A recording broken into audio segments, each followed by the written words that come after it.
ദൈവം സകലതും അനുഗ്രഹമാക്കി മാറ്റുന്ന ദൈവം നമ്മുടെ കൂടെയുണ്ടല്ലോ. വൻ കാര്യങ്ങളെ കർത്താവ് നമ്മുടെ നടുവിൽ ചെയ്യുന്നതിനായി ഞാൻ ദൈവത്തെ സ്തുതിക്കുന്നു. നമുക്ക് ഒരുമിച്ച് ദൈവസന്നിധിയിൽ പ്രാർത്ഥിക്കാം. ഒരുമിച്ച് വിശ്വാസ പ്രഖ്യാപനങ്ങളെ ഏറ്റുപറഞ്ഞ് പ്രാർത്ഥിക്കാം. കാൽവരി ക്രൂശിൽ കർത്താവ് എൻ്റെ പാപത്തെയും എൻ്റെ ശാപത്തെയും തൻ്റെ ശരീരത്തിൽ വഹിച്ചതിനാൽ ഞാൻ നീതിമാനും അനുഗ്രഹിക്കപ്പെട്ടവനും ആണ്. യഹോവ എൻ്റെ ഇടയനാകുന്നു, എനിക്കൊന്നിനും മുട്ടുണ്ടാകത്തില്ല. എൻ്റെ സഹായം ആകാശത്തെയും ഭൂമിയും ഉണ്ടാക്കിയ ദൈവത്തിൽ നിന്ന് വരുന്നു.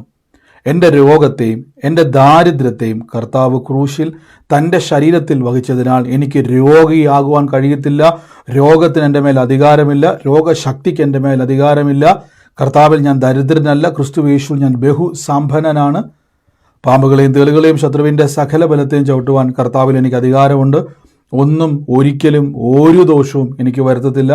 ഭൂലോകത്തിൻ്റെ അറ്റത്തോളം പോയി സകല സൃഷ്ടിയോടും ഇന്ന് സുവിശേഷം പ്രസംഗിപ്പാനും രോഗികളെ ഇന്ന് സൗഖ്യമാക്കുവാനും ഭൂതങ്ങളെ ഇന്ന് പുറത്താക്കുവാനും അത്ഭുതങ്ങളും അടയാളങ്ങളും എന്നിലൂടെ വരുവാൻ കർത്താവ് എന്നെ അഭിഷേകം ചെയ്തിരിക്കുന്നു.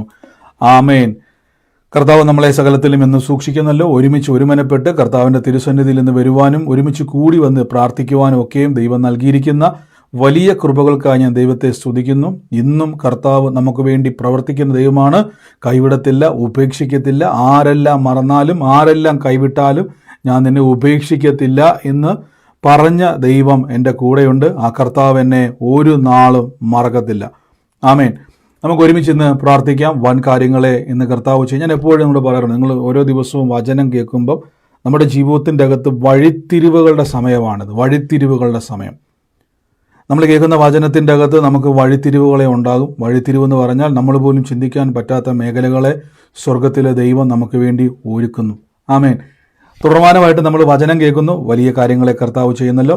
ഇന്നലെ നമ്മൾ കേട്ട വചനചിന്ത, വചനഭാഗമല്ല, വചനചിന്ത എന്താണുള്ളത് നിങ്ങൾ ഒന്ന് എക്സ്പ്ലെയിൻ ചെയ്തു തരണം.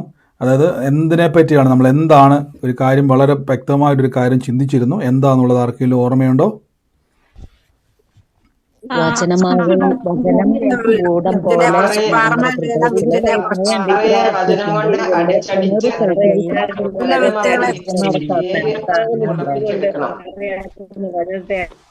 ആമേൻ. നമ്മൾ ഇന്നലെ കേട്ടു പാറകൾ നമ്മുടെ ഹൃദയത്തിലുണ്ട്. അതുകൊണ്ടാണ് യേശുക്രിസ്തു പറഞ്ഞിരിക്കുന്നത് വേരിറങ്ങണം.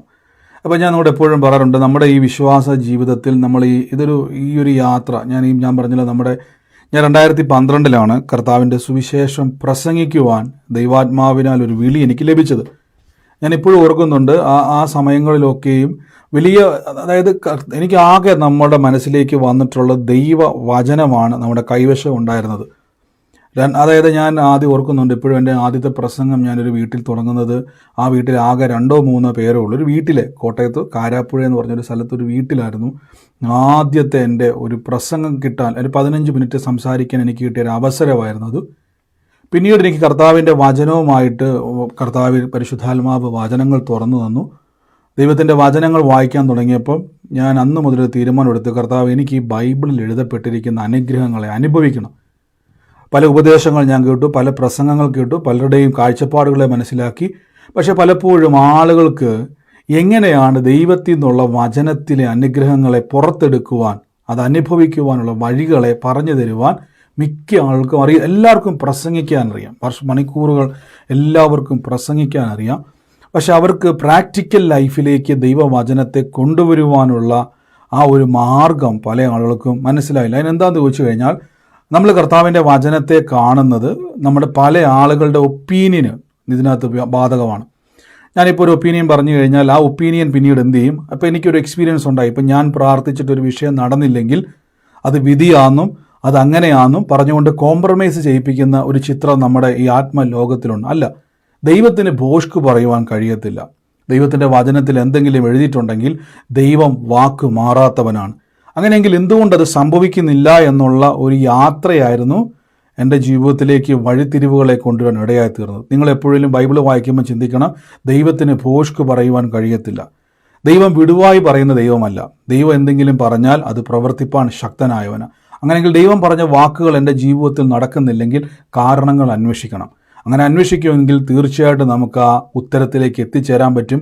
ഏറ്റവും ഒടുവിൽ ഉത്തരം ഇതാണ്: നിങ്ങൾ ആ അത്ഭുതം കാണുക തന്നെ ചെയ്യും. ആമേൻ. പക്ഷെ നമ്മൾ കാണേണ്ട, നമ്മൾ അറിയേണ്ട രണ്ട് കാര്യങ്ങളുണ്ട്. ഒന്ന്, നാം കർത്താവിൻ്റെ സന്നിധിയിൽ അവൈലബിൾ ആയിരിക്കണം. നമ്മുടെ സമയങ്ങൾ വേർതിരിക്കണം. ഞാൻ പറഞ്ഞില്ല, സൂപ്പർ നാച്ചുറൽ എക്സ്പീരിയൻസുകൾ നമുക്ക് ബൈബിളിലുണ്ട്. ഞാൻ എൻ്റെ വിശ്വാസ ജീവിതത്തിൽ വന്നപ്പോൾ ഞാൻ പറഞ്ഞിട്ടുണ്ടല്ലോ, പല കാര്യങ്ങൾ, പല കാഴ്ചകൾ, സ്പിരിച്വൽ എക്സ്പീരിയൻസുകളെ പറ്റി പറയാറുണ്ട്. ചിലപ്പോൾ നിങ്ങൾ ഇതുവരെ കേട്ട പ്രസംഗങ്ങളിൽ നിന്നുമൊക്കെ ഏതെങ്കിലുമൊക്കെ ഒരു വ്യത്യസ്തത തോന്നുമ്പോൾ ഞാൻ എപ്പോഴും പറയണം, ഞാൻ പറയുന്ന ഓരോ വാക്കിനും വചനം അടിസ്ഥാനം വെച്ചിട്ടാണ് ഞാൻ പലപ്പോഴും പറയുന്നത്. കാരണം എനിക്കറിയാം, ഞാനൊരു വിടുവായിത്തരം വിളിച്ചു പറഞ്ഞാൽ ആ ഒരു വാക്കിനെ നിങ്ങൾക്ക് എന്ത് ചെയ്യരുത്, വിശ്വസിക്കാൻ കഴിയരുത്. കാരണം വചനത്തിൻ്റെ അടിസ്ഥാനമില്ലെങ്കിൽ എന്തു പറഞ്ഞാലും അത് വിശ്വസിക്കരുത്. എപ്പോഴും വചനത്തിനൊരു ബേസ് വേണം. വചനത്തിൻ്റെ ബേസ് ഇല്ലാതെ നമ്മളൊന്നും എന്ത് ചെയ്യരുത്, വിശ്വസിക്കുവാൻ പോകരുത്. ആമേൻ. അപ്പോൾ ഇന്നലെ നമ്മൾ കേട്ടു, പാറ പോലെ നമ്മുടെ ഹൃദയത്തിൻ്റെ അകത്ത് പല ചിന്തകളും കിടപ്പുണ്ട്. പാറ പോലെ ചിന്തകൾ. നമ്മൾ അതിനെ അടിച്ച് പദം വരുത്തണം. അതിനെ അടിച്ച് പദം വരുത്തി നമ്മുടെ ഹൃദയത്തിൻ്റെ ആഴങ്ങളിലേക്ക് നമ്മൾ കൊണ്ടുപോകണം. ഞാൻ നിങ്ങളോട് പറയാറില്ലേ, ഈ ദൈവം മിസ്രൈമിൽ നിന്ന് പുറപ്പെട്ട ജനത്തിന് കൊടുത്തത് ബൈബിളാണ്, അല്ലെങ്കിൽ വചനമാണ് അവർക്ക് കൊടുത്തത്. ബൈബിളല്ല, വാഗ്ദത്തങ്ങളാണ് കൊടുത്തത്. വാഗ്ദത്തം അവർക്ക് അതിനെ പ്രാപിക്കുവാൻ അവരെ പരിശീലിപ്പിക്കുന്നൊരു ട്രെയിനിങ് തന്നെ ഇസ്രായേലർക്കുണ്ട്. നമ്മൾ ഇസ്രായേലിൻ്റെ ചരിത്രം പഠിക്കുന്ന സമയത്ത് നിങ്ങൾ മുഴുവൻ നോക്കിയാൽ മതി, അല്ലെങ്കിൽ ബൈബിൾ ഉൽപ്പത്തി മുതൽ നോക്കി വരുമ്പോൾ ഇസ്രായേലിനെ തിരഞ്ഞെടുത്തതിന് ശേഷം ഇസ്രായേലിനെ ദൈവം എന്തുകൊണ്ടാണ് ഒരു പ്രത്യേക ജാതിയാക്കി മാറ്റിയിരിക്കുന്നു ബൈബിൾ പറയാൻ കാരണം എന്ന് വെച്ച് കഴിഞ്ഞാൽ, അവരെ ദൈവം ട്രെയിൻ ചെയ്തെടുക്കുകയാണ്. വരുന്നൊരു ജനറേഷനെ ദൈവം ഒരു ട്രെയിൻ ചെയ്യിപ്പിക്കുകയാണ്. വചനത്തോടും പ്രാർത്ഥനയോടും ദൈവത്തോടുമുള്ള അവരുടെ മനോഭാവത്തെ, ഞാൻ പറയുന്നത് പിറുപിറുക്കുന്ന, പിന്മാറിപ്പോകുന്ന, ദൈവത്തെ എതിർക്കുന്ന ആൾക്കാരെ പറ്റിയല്ല ഞാനീ പറയുന്നത്. അവിടെ ദൈവത്തോട് പറ്റിയിരിക്കുന്ന ഒരു ജനറേഷനുണ്ട്. യോശുവ പറയുന്നൊരു വാക്കുണ്ട്, ഞാൻ ദൈവത്തോട് പറ്റിയിരിക്കുന്നു, ഞാൻ ദൈവത്തോട് ചേർന്നിരിക്കുന്നു. നമ്മളിവിടെ കൊണ്ടുപോകുന്ന ദൈവം നമുക്കത് തരാൻ ശക്തനെന്ന് ജോഷുവ പറയുന്നുണ്ട്. അപ്പോൾ വചനം കേൾക്കുമ്പോൾ നിങ്ങളുടെ ഹൃദയത്തിൻ്റെ ആഴത്തിൽ ആ വചനത്തിൻ്റെ ശക്തി പകരട്ടെ. നമ്മൾ ഇന്നലെ എടുത്ത വചനത്തിൻ്റെ ബാക്കി ഭാഗം പോലെ പോവുകയാണ്. ഞാൻ അവിടെ തന്നെ നിൽക്കുവാണ്. അപ്പോൾ പല കാഴ്ചപ്പാടുകൾ നമ്മുടെ വാഗ്ദത്തങ്ങളെ, അല്ലെങ്കിൽ നമ്മൾ പ്രാപിക്കാൻ നിൽക്കുന്ന വചനങ്ങളെ തടയുവാൻ ഇടയായിത്തീരും. ഞാൻ പറഞ്ഞു, നിങ്ങൾ ഏറ്റവും കൂടുതൽ വായിക്കേണ്ടത് പുതിയ നിയമ പുസ്തകമാണ്. പഴയ നിയമം വേണ്ടെന്നല്ല ഞാനീ പറയുന്നത്. നിങ്ങൾ ഏറ്റവും കൂടുതൽ വായിക്കേണ്ട പുസ്തകം പുതിയ നിയമമാണ്. എന്തുകൊണ്ടെന്നാൽ യേശുക്രിസ്തുവിന് മുമ്പുള്ള കാലഘട്ടം വളരെ ദുർഘടമായ കാലഘട്ടമാണ്. നിങ്ങളോട് ഞാൻ പറഞ്ഞിട്ടില്ല, നിങ്ങൾ പലപ്പോഴും ബൈബിൾ വായിക്കുന്ന സമയത്ത് പല ആൾക്കാരും പല സംശയിക്കും, ബ്രദറെ ബൈബിളിൽ അങ്ങനെ പറഞ്ഞിട്ടുണ്ടല്ലോ, ദാവീദ് അങ്ങനെ പറഞ്ഞിട്ടുണ്ടല്ലോ, ഏലിയാവ് അങ്ങനെ പറഞ്ഞിട്ടുണ്ടല്ലോ, അവർ പോലും കർത്താവിൻ്റെ സന്നിധിയിൽ കൈവിടപ്പെടുന്ന ഒരവസ്ഥയിലേക്ക് വന്നല്ലോ എന്നൊക്കെ പറയാറുണ്ട്. ഞാൻ വീണ്ടും വീണ്ടും പറയുന്നൊരു കാര്യമുണ്ട്, യേശുക്രിസ്തുവിൻ്റെ പ്രത്യേകത നിങ്ങൾ മനസ്സിലാക്കണം. യേശു അബ്രഹാമിനേക്കാൾ വലിയവനാണ്. യേശുക്രിസ്തു ഏലിയാവിനേക്കാൾ, ഏലീശയേക്കാൾ, ദാവീദിനേക്കാൾ, സകല പ്രവാചകന്മാരെക്കാൾ, സകല രാജാക്കന്മാരെക്കാൾ യേശു ഉന്നതനാണ്. ബൈബിളൊരു വാക്യമുണ്ട്, അവൻ ജ്ഞാനികൾക്കും വിവേകൾക്കും മറച്ച് ശിശുക്കൾക്കായി നമുക്കത് വെളിപ്പെടുത്തിയിരിക്കുന്ന പറഞ്ഞത്. ക്രിസ്തുവിനെ നിങ്ങൾ എപ്പോഴും കാണണം. നമ്മുടെ ജീവിത സാഹചര്യത്തിൽ തകർന്നു പോകാതെ, തളർന്നു പോകാതെ എൻ്റെ കരം പിടിച്ചുയർത്തി. ഞാൻ എപ്പോഴും പറഞ്ഞിട്ട്, നിങ്ങൾ ഒറ്റയ്ക്ക് ജീവിക്കാൻ പഠിക്കണം. ആത്മീയ ജീവിതത്തിലും ഭൗതിക ജീവിതത്തിലും ഒറ്റയ്ക്ക് ക്രിസ്തുവിൽ ജീവിക്കാൻ പഠിക്കണം. അങ്ങനെ പഠിച്ചാലുള്ള ഗുണം എന്താണെന്നറിയാമോ? ക്രിസ്തുവിൽ കൂടുതൽ നിങ്ങൾക്ക് വളരുവാൻ കഴിയും. ഇനി ഒറ്റയ്ക്കെന്ന് പറഞ്ഞാൽ ഒരാളുടെയും സഹായമില്ലാതെ പ്രാർത്ഥിക്കാൻ പഠിക്കണം. ഒരാളുടെയും പ്രാർത്ഥന ഇല്ലാതെ പ്രാർത്ഥിക്കാൻ പഠിക്കണം. അവരൊന്നും പ്രാർത്ഥന വേണ്ടെന്നല്ല ഞാൻ പറഞ്ഞത്. പ്രയർ നമുക്ക് എപ്പോഴും അനുഗ്രഹവും ബലവുമാണെങ്കിലും നിങ്ങളുടെ ജീവിതത്തെ ക്രിസ്തുവിൽ ഉറയ്ക്കുന്നവരാകണം. പല സാഹചര്യങ്ങൾ വരുമ്പോൾ നമുക്ക് ക്രിസ്തുവിലെ നമ്മൾ കൂടുതൽ ബന്ധപ്പെടണം. ആമേൻ. ഞാൻ വേഗത്തിൽ തന്നെ വചനത്തിലേക്ക് ഒന്ന് പോകുവാണ്. കഴിഞ്ഞ ദിവസങ്ങളിൽ നമ്മൾ കേട്ട ആ വചന ഭാഗത്തിലേക്ക് തന്നെ ഞാൻ വീണ്ടും വരികയാണ്. നമ്മൾ കഴിഞ്ഞ ദിവസം കേട്ടതുപോലെ തന്നെ ലൂക്കോസിൻ്റെ സുവിശേഷത്തിൽ നല്ല മണ്ണിൽ വിതയ്ക്കപ്പെട്ട വചനം കേട്ട് ക്ഷമയോടെ ഫലം കൊടുക്കുന്നവർ. ശ്രദ്ധിച്ചോണം, നമ്മൾ കേൾക്കാൻ ഇടയായി തീർന്നു. നമുക്ക് വേരിറങ്ങണം, നമ്മുടെ വചനത്തിൽ വേരിറങ്ങണം. ഈ വേരിറങ്ങാതെ നമ്മുടെ ജീവിതത്തിൽ പ്രാർത്ഥനയുടെ റിസൾട്ടുകൾ ഉണ്ടാകത്തില്ല. നിങ്ങൾ ആദ്യം മാറ്റിവെക്കേണ്ടത്, നിങ്ങളൊരു ഞായറാഴ്ച ക്രിസ്ത്യാനി എന്ന തലത്തിൽ നിന്നും ക്രിസ്തുവിൻ്റെ മക്കൾ, ദൈവത്തിൻ്റെ മക്കൾ എന്ന ചിന്തയിലേക്ക് കയറി വരണം. അപ്പോൾ നിങ്ങളൊരു അവകാശിയാണെന്ന് മനസ്സിലാക്കണം. നിങ്ങൾക്ക് വേണ്ടി പ്രവർത്തിക്കുന്ന ഒരു പിതാവുണ്ട്. നിങ്ങൾ ദൈവത്തെ പിതാവായും ക്രിസ്തു നമ്മളെ പിതാവിലേക്ക് അടുപ്പിച്ച സാക്ഷാൽ രക്ഷകനായും നിങ്ങൾ കാണണം. നമുക്ക് വേണ്ടി ഇടപെടുന്ന ഒരു രക്ഷകനുണ്ട്. നമ്മളൊരു വിശ്വാസിയായിട്ട് നിൽക്കുന്നത് കൊണ്ടാണ് പലപ്പോഴും നമ്മുടെ ജീവിതത്തിൽ നമുക്കൊരു പരിധിക്കപ്പുറം അനുഗ്രഹങ്ങളെയും അത്ഭുതങ്ങളെയും ദൈവപ്രവർത്തികളെയും കാണാൻ കഴിയാത്തത്. ഹല്ലേലൂയ. അപ്പോൾ ഒരു പിതാവാണ് ദൈവം. നമുക്കൊരു യേശു പഠിപ്പിക്കാൻ ആ ജനത്തെ ഏറ്റവും കൂടുതൽ അവർ ഉള്ളിലേക്ക് കൊടുക്കാൻ നോക്കിയ അറിവ് അതാണ്, സ്വർഗസ്ഥനായ നിങ്ങളുടെ പിതാവ്. കർത്താവ് പറയുന്നുണ്ടല്ലോ, ദോഷികളായ നിങ്ങൾ നിങ്ങളുടെ മക്കൾക്ക് നല്ല ദാനങ്ങളെ കൊടുക്കുവാൻ ആഗ്രഹിക്കുന്നുവെങ്കിൽ സ്വർഗസ്ഥനായ നിങ്ങളുടെ പിതാവ്. കർത്താവ് അവരുടെ ഇടയിലേക്ക് കൊടുക്കുകയാണ് ഒരു അറിവ്, ദൈവം പിതാവാണ്, ദൈവം പിതാവാണ്. അപ്പം അങ്ങനെ ഒരു വാക്ക് വന്നാൽ കാരണം എന്താണെന്നറിയാവോ? പിതാവ് വന്നാൽ ബന്ധം മാറി. പിതാവ് എന്നൊരു പദം അവിടെ വന്നാൽ ബന്ധത്തിന് വ്യത്യാസം വന്നു. നമുക്കറിയാം, പിതാവ് പുത്രനും തമ്മിലുള്ള ബന്ധം, അല്ലെങ്കിൽ അപ്പനും മക്കളും തമ്മിലുള്ള ബന്ധം, അത് കണ്ടീഷനുള്ള ബന്ധമല്ല. നിങ്ങളിപ്പം മക്കളോട് പറയുകയാണ്, ഒരു കാര്യം ചെയ്യ്, നീ എല്ലാ മാസം കൊണ്ടുവന്ന് 10,000 രൂപ തന്നാൽ നിനക്ക് ഇവിടെ നിന്ന് സ്വത്ത് തരാം എന്ന് പറയുന്ന അപ്പനല്ലല്ലോ നമ്മുടെ പിതാവ്. അപ്പം അപ്പനും മക്കളും തമ്മിലുള്ള ബന്ധമെന്ന് പറഞ്ഞാൽ അവിടെ സ്നേഹത്തിലുള്ള ബന്ധമാണ്, അല്ലെ? സ്നേഹബന്ധമാണ്. ഈ ബന്ധമാണ് യേശുക്രിസ്തു പറയുന്നത്. ഇതൊരിക്കലും പഴയ നിയമത്തിൽ ഇല്ല. പഴയ നിയമത്തിൽ ആരും ദൈവത്തെ പിതാവേ എന്ന് വിളിക്കുന്ന രംഗമില്ല. അവർക്ക് ദൈവത്തെ പിതാവേ എന്ന് വിളിക്കാൻ കഴിയത്തില്ല. അങ്ങനൊരു അവസരം അവർക്കില്ല. അതുകൊണ്ടാണ് പലപ്പോഴും പഴയ നിയമ പുസ്തകം വായിച്ചിട്ട് നിങ്ങൾ എന്ത് ചെയ്യരുത്? ഭാരപ്പെടരുത്. പല ആൾക്കാരും ഞാൻ കണ്ടിട്ടുണ്ട്, പഴയ നിയമ പുസ്തകം വായിച്ചിട്ട് അത് ഭാരപ്പെടുകയാണ്. അല്ല, നിങ്ങളിപ്പോൾ ദൈവത്തിൻ്റെ പിതാവായി മാറിയിരിക്കുന്നു, ദൈവത്തിൻ്റെ മക്കളായി മാറിയിരിക്കുന്നു. മറന്നു പോകരുത്. നമുക്ക് ഇന്ന് ഈ വചനം കേൾക്കുമ്പോൾ അടുത്തൊരു പടിയിലേക്ക് നമ്മൾ കയറാൻ വേണ്ടി പോവാണ്. നമ്മുടെ ഹൃദയത്തിൻ്റെ അകത്ത് പാറ പോലെ ഉറച്ചിരിക്കുന്നത് അടുത്തത് നമ്മൾ കേട്ടോണം, നിങ്ങൾ മക്കളാണ്. ദൈവപിതാവായിരിക്കുന്ന നിങ്ങൾക്ക് പിതാവ് ആയ ദൈവം നമുക്ക് കൂടെയുണ്ട്. എപ്പോഴും ഓർത്തോണം, എൻ്റെ നല്ല പിതാവാണ്.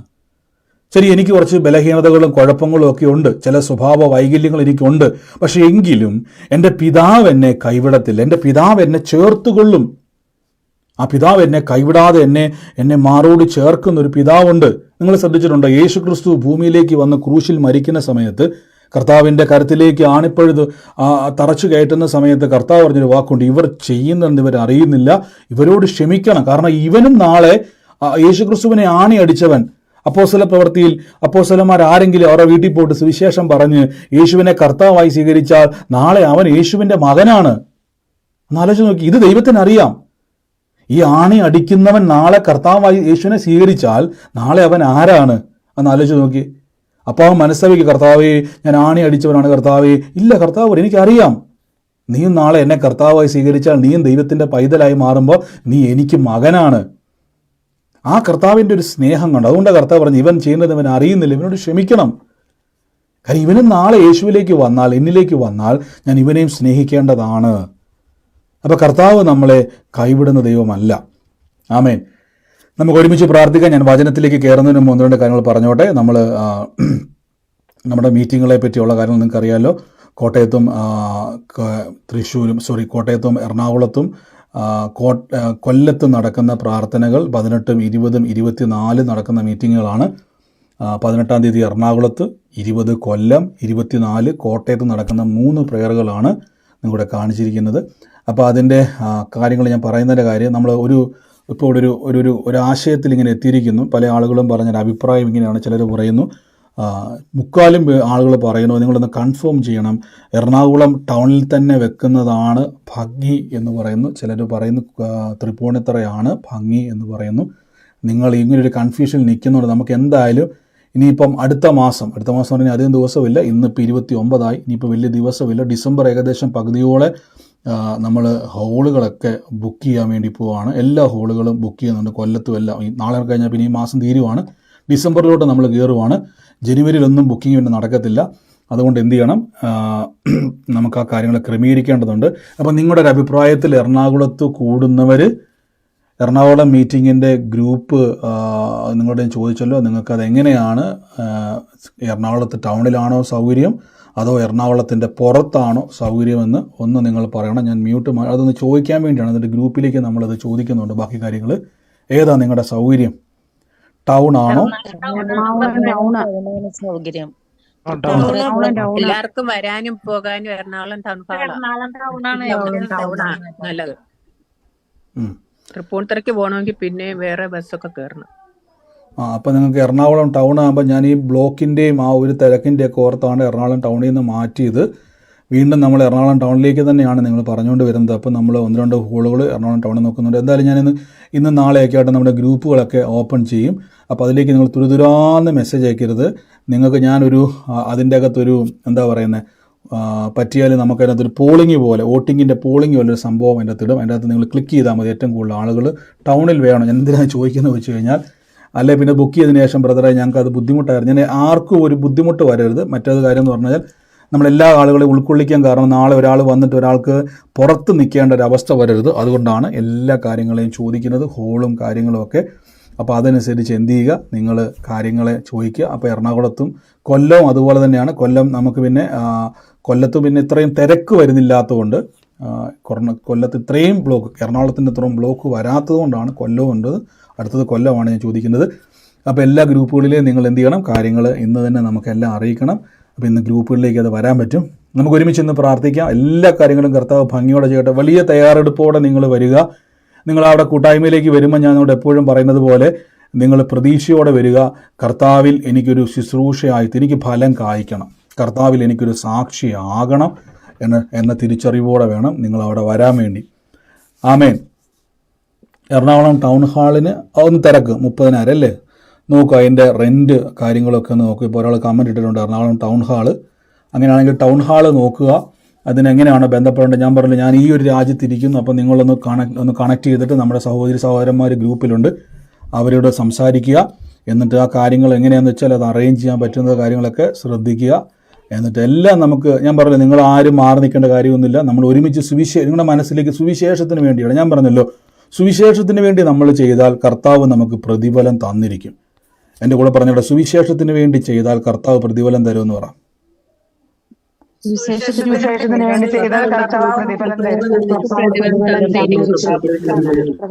ആമേൻ. അപ്പോൾ എറണാകുളത്തുള്ളവരും കൊല്ലത്തുള്ളവരും കോട്ടയത്തുള്ളവരും നിങ്ങൾ ഹോൾ അന്വേഷിക്കണം. എനിക്ക് ഇവിടെ നിന്ന് വന്ന് ഹോൾ അന്വേഷിക്കാൻ കഴിയത്തില്ല. ഞാൻ നമ്മുടെ പ്രയറിൻ്റെ തലേ ദിവസത്തേക്കേ ഉള്ളൂ ഇന്ത്യയിലേക്ക് വരത്തുള്ളൂ. ആ ഒറ്റ ദിവസമേ എനിക്ക് ആകെ നമുക്ക് എനിക്ക് വന്ന് ആ ഉച്ചയ്ക്കേ ഞാൻ എത്തത്തുള്ളൂ. കറക്റ്റ് ടൈമിംഗ് ആണ്. ആ പ്രയർ തീരുന്നതിൻ്റെ പിറ്റേ ദിവസം തന്നെ ഞാൻ തിരിച്ചു പോകുന്ന കണക്കിലാണ് എല്ലാം. അപ്പോൾ എനിക്ക് അതിൻ്റെ ഇടയ്ക്ക് നമുക്ക് ഗ്യാപ്പുകൾ വളരെ കുറവാണ്. ഒരു ദിവസം വേണ്ട, 1-1.5 ദിവസം വേണ്ട റെസ്റ്റുകൾ വരുന്നുള്ളൂ. അപ്പോൾ അതുകൊണ്ട് എനിക്കതിൻ്റെ ഇടയിൽ ഒന്നും സമയമില്ല. നമുക്ക് ഒരുമിച്ച് ചെയ്യണം. ഞാൻ പറഞ്ഞല്ലോ, ഞാൻ വിശ്വാസാൽ 2012 മുതൽ ഇറങ്ങിയപ്പം എനിക്ക് വളരെ ഇഷ്ടം. എനിക്കൊരു കാര്യം ഉറപ്പാണ്, കർത്താവിൻ്റെ നാമത്തിൽ നമ്മൾ ചെയ്താൽ പ്രതിഫലമുണ്ട്. ഈ സുവിശേഷത്തിന് വലിയ പ്രത്യേകതയുണ്ട്. നമ്മൾ ചിന്തിക്കും നമ്മൾ ഈ കാണുന്നതും ചെയ്യുന്നതൊന്നും കർത്താവ് കാണുന്നില്ലെന്ന്. ദൈവം എല്ലാം കണക്ക് വെക്കുന്നയാളാണ്. ബൈബിളൊരു വാക്യമുണ്ട്, വേലക്കാരൻ കൂലിക്ക് യോഗ്യന. കർത്താവിൻ്റെ നാമത്തിൽ നമ്മൾ എന്ത് ചെയ്താലും, അത് സ്വത്രാഴ്ച മാത്രമല്ല, എന്ത് ചെയ്താലും ദൈവത്തിനെല്ലാം കണക്ക്. ദൈവത്തിന് ഭയങ്കര ഇഷ്ടമുള്ള കാര്യം അത്. സുവിശേഷത്തിന് വേണ്ടി നിന്നാൽ ദൈവം നമ്മളെ അനുഗ്രഹിക്കും. സുവിശേഷത്തിന് വേണ്ടി ഇറങ്ങി തിരിച്ചാൽ ദൈവം നമ്മളെ അനുഗ്രഹിക്കും. ആമേൻ. അപ്പോൾ ഇവിടെ നോക്കണം, നമ്മൾ ദൈവത്തിൻ്റെ സന്നിധിയിലേക്ക് വരുമ്പം നമുക്ക് കൺഫ്യൂഷൻ വരുന്ന ഒരു പുസ്തകമാണ് പഴയ നിയമം. ശ്രദ്ധിച്ചോണം, പഴയ നിയമവും പുതിയ നിയമവും രണ്ടാണ്. അപ്പോൾ ഇന്ന് നമ്മൾ ചിന്തിക്കാൻ പോകുന്നത് 2 കാലഘട്ടത്തിലാണ്. നമ്മുടെ മനസ്സിലേക്ക് വരും. നിങ്ങൾ ബൈബിൾ വായിക്കുന്ന സമയത്ത്, നമ്മൾ ഏതെങ്കിലും ഒരു സങ്കീർത്തനം വായിക്കുന്ന സമയത്ത് നിങ്ങൾക്ക് ഏതെങ്കിലും സംശയം വന്നൊരു സങ്കീർത്തനം ഉണ്ടെങ്കിൽ ഇപ്പം നിങ്ങൾക്ക് സൂമിൽ കമൻറ്റ് ചെയ്യാം. ഞാനിത് പറഞ്ഞുകൊണ്ടിരിക്കുന്ന സമയത്ത് ഏതെങ്കിലും പുതിയ നിയമം വായിക്കുന്ന സമയത്ത് പഴയ നിയമത്തിൽ ഏതെങ്കിലും ഒരു ഡൗട്ട് വന്ന ഒരു സങ്കീർത്തന ഭാഗം അതുണ്ടെങ്കിൽ നിങ്ങൾ എന്ത് ചെയ്യുക, ഒന്ന് കമൻറ്റ് ചെയ്യുക. അപ്പോൾ ഞാൻ ഇന്ന് കുറച്ച് നേരം ഈ ഒരു കാര്യം പറഞ്ഞ ശേഷം പ്രാർത്ഥിക്കാൻ വേണ്ടി ആഗ്രഹിക്കുകയാണ്. ദൈവം അനുഗ്രഹിച്ചാൽ നാളെ നമ്മുടെ പ്രാർത്ഥന ശനിയാഴ്ചയാണ്.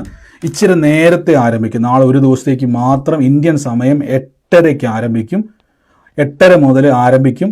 9:30 കുറച്ച് ഈ നിർത്തുന്ന സമയത്തെ പോകത്തുള്ളൂ. നാളെ ഒരു ദിവസത്തേക്കുള്ളൂ. അപ്പോൾ നിങ്ങൾക്ക് എന്തെങ്കിലുമൊക്കെ സംശയങ്ങൾ ചോദിക്കുകയുണ്ടെങ്കിൽ നിങ്ങൾക്ക് ചോദിക്കാനുള്ള സമയമാണ്. യൂട്യൂബിൽ കാണുന്നവർ, ഫേസ്ബുക്കിൽ കാണുന്നവർക്ക് സംശയങ്ങൾ ഉള്ളവരൊക്കെ ഉണ്ടെങ്കിൽ നേരത്തെ വരണം. സംശയമുള്ളവർ 8:30 ചുമ്മാ സംശയം ചോദിക്കരുത്, വെറുതെ അതും ഇതൊന്നും ചോദിക്കരുത്. വചനപ്രകാരം നിങ്ങൾക്ക് എന്തെങ്കിലും ഡൗട്ട് ഉണ്ടെങ്കിൽ അത് ചോദിക്കണം, അത് ക്ലിയർ ചെയ്യാനുള്ള സമയമാണ്. അപ്പോൾ 8:30 മുതൽ ഏകദേശം ഒരു 8:15 മുതൽ ഞാൻ ഇതിനകത്തുണ്ട്. സ്റ്റാർട്ടിങ്ങിൽ തന്നെ ഞാൻ ആ സമയം മുതലേ ഉണ്ട്. നിങ്ങൾക്ക് ആ സമയം മുതൽ തന്നെ അത് ജോയിൻ ചെയ്യാം. അപ്പോൾ ആ സമയം മുതൽ ചോദിച്ചുകൊണ്ടിരിക്കാം. എല്ലാവരും ഒരേപോലെ ചോദിക്കരുത്, അതനുസരിച്ച് ചോദിക്കാം. നമുക്ക് ആ ടൈം മുതൽ നമുക്കൊന്ന് കുറച്ച് നേരം ഒന്ന് പ്രാർത്ഥിക്കാനും എല്ലാ കാര്യത്തിനും വേണ്ടി നിൽക്കുവാണ്. ഞാൻ ഈ സമയം കളയുമല്ല കേട്ടോ. ഇതെല്ലാം നമ്മുടെ വരാൻ പോകുന്ന മീറ്റിങ്ങിൻ്റെ തയ്യാറെടുപ്പാണ്. ഞാൻ ഉറപ്പിച്ചു പറയുന്നു, നിങ്ങളിലൂടെ കർത്താവ് നിങ്ങളിനി ഓടേണ്ടി വരത്തില്ല. നിങ്ങളുടെ കർത്താവിൻ്റെ നാമത്തിൽ അനേകർക്ക് അതായിരുന്നു ആദ്യ കാലഘട്ടത്തിൽ സംഭവിച്ചുകൊണ്ടിരുന്നത്. ഇന്ന് നമ്മളിപ്പോൾ എന്തുകൊണ്ടിരിക്കുക? എല്ലാ ബ്രദർമാരെയും പുറകെ ഓടിക്കൊണ്ടിരിക്കുകയല്ലേ? ഒന്ന് ആലോചിച്ച് നോക്കി. ഓടി ഓടി നിങ്ങൾ മടുത്തില്ല. ഞാൻ നിർത്തിയതാ ഈ ഓട്ടം. എനിക്ക് തോന്നുന്നത് 18 എൻ്റെ ഓട്ടം ഞാൻ നിർത്തി. ഞാൻ തീരുമാനിച്ചു, കർത്താവേ, ഞാൻ എൻ്റെ ജീവിതത്തിലൊരു ഞാൻ വഴിയിൽ ഇങ്ങനെ എൻ്റെ ബൈക്ക് നിർത്തിയിട്ട് ഇങ്ങനെ നിന്ന് സ്റ്റക്കായി. എനിക്കറിയാവുന്ന പല പ്രവാചകന്മാരെയും പല ദൈവദാസന്മാരെയും വിളിച്ചിട്ട് അവർക്കൊന്നും ഒരു ഉത്തരം തരാതെ നടു റോഡിൽ ഞാൻ സ്റ്റക്കായി നിന്നു. അന്ന് ഞാൻ പ്രാർത്ഥിച്ചു, കർത്താവേ, നീ എന്നോട് സംസാരിക്കണപ്പാ. എന്നോട് നീ സംസാരിച്ചാൽ ഞാൻ അനേകരെ പഠിപ്പിക്കും കർത്താവേ. എങ്ങനെയായിരിക്കും കർത്താവേ ഒറ്റപ്പെടലിൻ്റെ നടുവിൽ ക്രിസ്തുവിൽ എങ്ങനെ വളരാം? ഒറ്റ നിപ്പ് ഞാൻ നിന്നു ആ വഴിയിൽ. കുറേ നേരം ഞാൻ നിന്നു വഴിയിൽ. അന്നെനിക്കൊരു കാര്യം മനസ്സിൽ, ദൈവം എല്ലാം കേൾക്കുന്ന ദൈവമാകട്ടോ. ദൈവം സംസാരിക്കാൻ തുടങ്ങി, ദൈവം ഇടപെടാൻ തുടങ്ങി. അന്ന് മുതലേക്ക് മനസ്സിലായി, ഓടുന്നതല്ല ദൈവത്തിൻ്റെ പ്ലാൻ, ഉറയ്ക്കുന്നതാണ് ദൈവത്തിൻ്റെ പ്ലാൻ. നിങ്ങൾ ഒറ്റയ്ക്ക് പൊരുതുന്നതാണ് ദൈവത്തിൻ്റെ പ്ലാൻ. കൂടെ നിൽക്കുന്ന ഒരു കർത്താവുണ്ട്. ആമേൻ. നമുക്ക് ഒരുമിച്ച് പ്രാർത്ഥിക്കാം, ഒരുമിച്ച്. അപ്പോൾ ഈ മീറ്റിങ്ങുകളല്ല, ലോകം മുഴുവൻ നടക്കുന്ന ഓരോ മീറ്റിങ്ങിലും ഞാനിതിനൊരു മീറ്റപ്പായിട്ടാണ് കാണുന്നത്. എന്താണ് ഈ മീറ്റപ്പ് എന്ന് പറഞ്ഞു കഴിഞ്ഞാൽ, ശുശ്രൂഷയുടെ വലിയൊരു പകർച്ചയുടെ മീറ്റപ്പ്. എന്നെ കാണാൻ വേണ്ടി അല്ല നിങ്ങൾ വരേണ്ടത്. നമ്മളിൽ വെളിപ്പെടുന്ന ശുശ്രൂഷ അങ്ങോട്ടും ഇങ്ങോട്ടും പകരപ്പെടും. നിങ്ങൾ അനേകരെ തൊടുന്നവരായിത്തീരും, അനേക ജീവിതങ്ങളെ സ്പർശിക്കുന്നവരാക്കി ദൈവം നിങ്ങളെ മാറ്റും. അതുകൊണ്ടാണ് ഞാൻ എപ്പോഴും പറഞ്ഞത്, ആ താല്പര്യമുള്ളവർ മാത്രം, അങ്ങനെ ഒരു മനോഭാവം ഉള്ളവർ മാത്രം നിങ്ങളെ ഞാൻ സ്വാഗതം ചെയ്യുന്നു എല്ലാ മീറ്റിങ്ങിലും. അത് തീർച്ചയായിട്ടും നിങ്ങളുടെ ജീവിതത്തിൽ ദൈവപ്രവൃത്തി കാരണമായി തീരും. ആമേൻ. ഇപ്പോൾ ഇവിടെ പറയുകയാണ്, നല്ല നിലത്ത് വീണത് ക്ഷമയോടെ ഫലം കൊടുക്കുന്നവർ. അപ്പോൾ നമ്മൾ പഴയ നിയമം വായിക്കുന്ന സമയത്ത് നമുക്ക് ഒത്തിരി കൺഫ്യൂഷനുകൾ വരും. നിങ്ങൾ എപ്പോഴും ശ്രദ്ധിച്ചോണം, നമ്മുടെ ജീവിതത്തിൽ ഞാൻ പറഞ്ഞല്ലോ, ഇന്നലെ നമ്മൾ കുറേ കൺസെപ്റ്റുകൾ ആളുകൾ പറഞ്ഞു. ബ്രദറെ, നിയോഗമില്ലാതെ പ്രാർത്ഥിക്കരുത്, നമ്മൾ പ്രാർത്ഥിച്ചാൽ ഒന്നും സംഭവിക്കത്തില്ല. ഞാൻ പറഞ്ഞു, നിങ്ങൾക്കൊരു രോഗിക്ക് വേണ്ടി ഒരാളൊരു വിഷയം പറയുമ്പോൾ ആ വിഷയം നിങ്ങൾക്ക് എല്ലാവരും കേൾക്കുക, അല്ലെങ്കിൽ അയാളുടെ വ്യക്തിപരമായിട്ട് പറയുക, നമുക്ക് പ്രാർത്ഥിക്കാം കേട്ടോ, കർത്താവ് നിങ്ങൾക്ക് വേണ്ടി പ്രവർത്തിക്കുമെന്ന് പറയാൻ നിങ്ങൾക്ക് എപ്പോഴേലും ജീവിതത്തിൽ പറ്റിയിട്ടുണ്ടോ? ഒരാളോട് പറയുവാൻ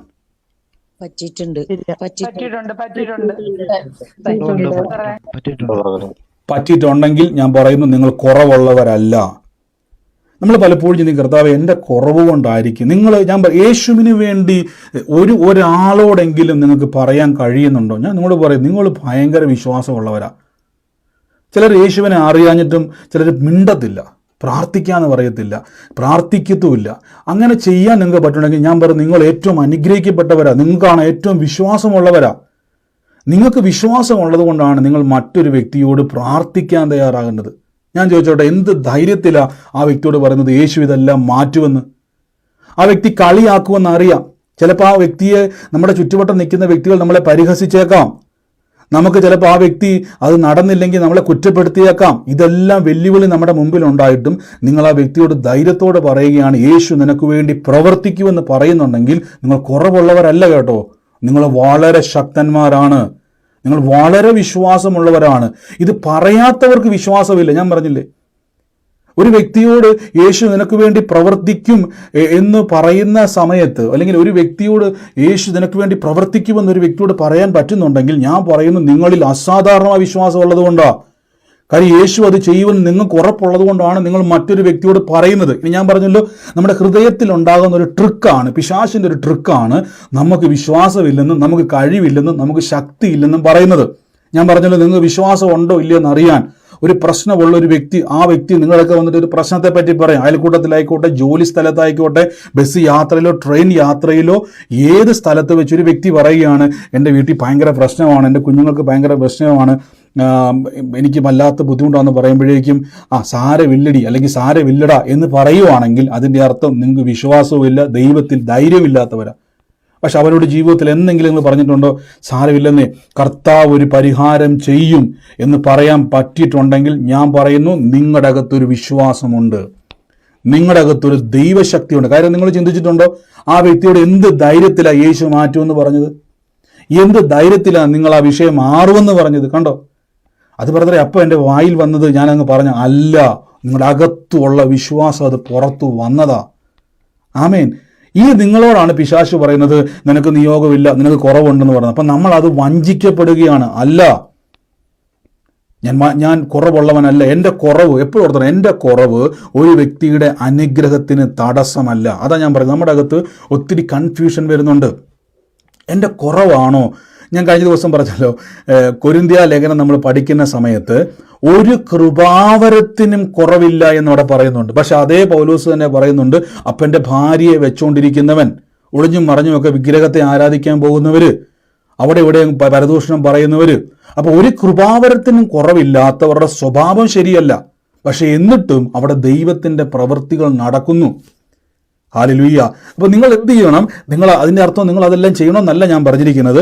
നമ്മുടെ കുറവുകൾ ഒരു വ്യക്തിയുടെ, ഞാൻ നിങ്ങൾക്ക് വേണ്ടി പ്രാർത്ഥിക്കുമ്പോൾ, ഞാൻ യേശുവിൻ്റെ നാമത്തിൽ കർത്താവേ ഈ മകൻ്റെ മേൽ ഒരു അത്ഭുതം ഉണ്ടാകട്ടെ എന്ന് പറയുമ്പോൾ അതിൻ്റെ അർത്ഥം എൻ്റെ കുറവ് ദൈവം കണക്കിടത്തില്ല. പക്ഷേ പകരം ദൈവം, ഞാൻ ധൈര്യത്തോടെ അവൻ്റെ മുമ്പിൽ യേശുവിനെ ഉയർത്തിയത് നിമിത്തം ദൈവം ഒരിക്കലും എൻ്റെ കുറവുകളെ കണക്കിടത്തില്ല. ഹല്ലേലൂയ. കാര്യം ദൈവം അവിടെ എൻ്റെ കുറവല്ല നോക്കുന്നത്, പകരം ഞാൻ ധൈര്യത്തോടെ നിന്നല്ലോ. ഒന്നാലോചിക്കുക, യേശു അതാണ് ഏറ്റവും കൂടുതൽ ആഗ്രഹിക്കുന്നത്. നിങ്ങൾക്കറിയാമോ, പത്രോസ് ലീഗ, എനിക്ക് ആ പാഷൻ ഓഫ് ദ ക്രൈസ്റ്റ് എന്ന സിനിമ ഞാൻ പലവട്ടം കാണുന്ന, സിസ്റ്ററെ സംശയം ഉണ്ടെ കമൻറ്റ് ചെയ്തു. പലപ്പോഴും നമ്മൾ passion of the Christ cinema ചെയ്യുന്ന സമയത്ത് എനിക്കറിയാം, എൻ്റെ പത്രോസ് ലീഗ 3 വട്ടം യേശുവിനെ തള്ളിപ്പറയും. അതൊരു സിനിമയാണെങ്കിൽ പോലും ആ യേശു ക്രിസ്തുവും പത്രോസും തമ്മിൽ മുഖാമുഖം വരുന്ന ഒരു രംഗമുണ്ട്. കർത്താവ് ഇങ്ങനെ ആ ഒരു സിനിമയിലെ ആക്ടർ അല്ലെങ്കിൽ ആ ഒരു ചിന്തയിൽ പത്രോസ് ലീഗ തള്ളിപ്പറഞ്ഞ ഉടനെ യേശു കറക്റ്റ് അദ്ദേഹത്തിൻ്റെ മുഖത്തോട്ട് നോക്കുമ്പോൾ ദയനീയമായൊരു മുഖഭാവത്തോടെ പത്രോസ് ലീഗ അവിടെ നിന്ന് ഓടിപ്പോകുന്ന രംഗം നമുക്ക് കാണാൻ പറ്റും. കർത്താവ് ആഗ്രഹിച്ചത് എന്നറിയാവോ? അവർ പത്രോസ് ലീഗയുടെ കുത്തിന് കയറി പിടിക്കുമ്പോൾ, ആ സ്ത്രീ കുത്തിന് കയറി പിടിക്കുമ്പോൾ എനിക്ക് യേശുവിനെ അറിയാമെന്ന് പറയുമായിരുന്നെങ്കിൽ കർത്താവ് ഒരിക്കലും ദയനീയമായി നോക്കത്തില്ല. ചിലപ്പം ആ കണ്ണുകളിൽ പത്രോസ് ലീഗയെ കുറിച്ച് വലിയൊരു സന്തോഷം ഉണ്ടായേനെ. ഞാൻ പറയുന്ന പ്രിയരെ, നിങ്ങൾ മറ്റൊരാൾക്ക് വേണ്ടി പ്രാർത്ഥിക്കുമ്പോൾ യേശു എത്രത്തോളം സന്തോഷിക്കുന്നറിയാവോ? അവിടെ അതാണ് ഞാൻ പറഞ്ഞത്, നിങ്ങൾ അങ്ങനെ ചെയ്തു നോക്കി, എല്ലാ നിങ്ങളുടെ തടസ്സങ്ങളും തന്നെ മാറിപ്പോവും. ഒന്ന് ചെയ്തു നോക്കി. പലപ്പോഴും നമ്മൾ മടി പിടിച്ചിരിക്കുന്ന എന്നാണെന്നറിയോ? ഞാൻ പറയാം, നമ്മൾ മടി കൂടാതെ യേശുവിനെ കൊടുക്കുന്നവരാണ്.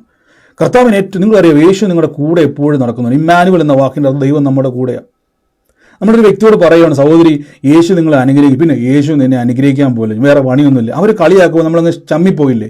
നമ്മളങ്ങ് വല്ലാത്തൊരു ഷെയിമായില്ലേ? നിങ്ങൾക്കറിയാവോ, യേശു നിങ്ങളെ ചേർത്ത് പിടിക്കും. കാരണം അവരുടെ നിന്നയേക്കാൾ വലുത് യേശുവിൻ്റെ നാമത്തിനെ മഹത്വം നിങ്ങൾ എന്ത് ചെയ്തു? കൊടുത്തു. ആമേൻ. അപ്പോൾ ഇവിടെ നിങ്ങൾ വചനം കേൾക്കുമ്പോൾ നമ്മുടെ അകത്ത് കൺഫ്യൂഷൻ വരരുത്. നമ്മൾ എത്ര വചനം വായിച്ചാലും യേശു എന്ന രക്ഷിതാവ് എൻ്റെ കൂടെയുണ്ട്. ഹല്ലേലൂയ. യേശു എന്ന രക്ഷിതാവുള്ള ഞാൻ എന്ത് ചെയ്യത്തില്ല?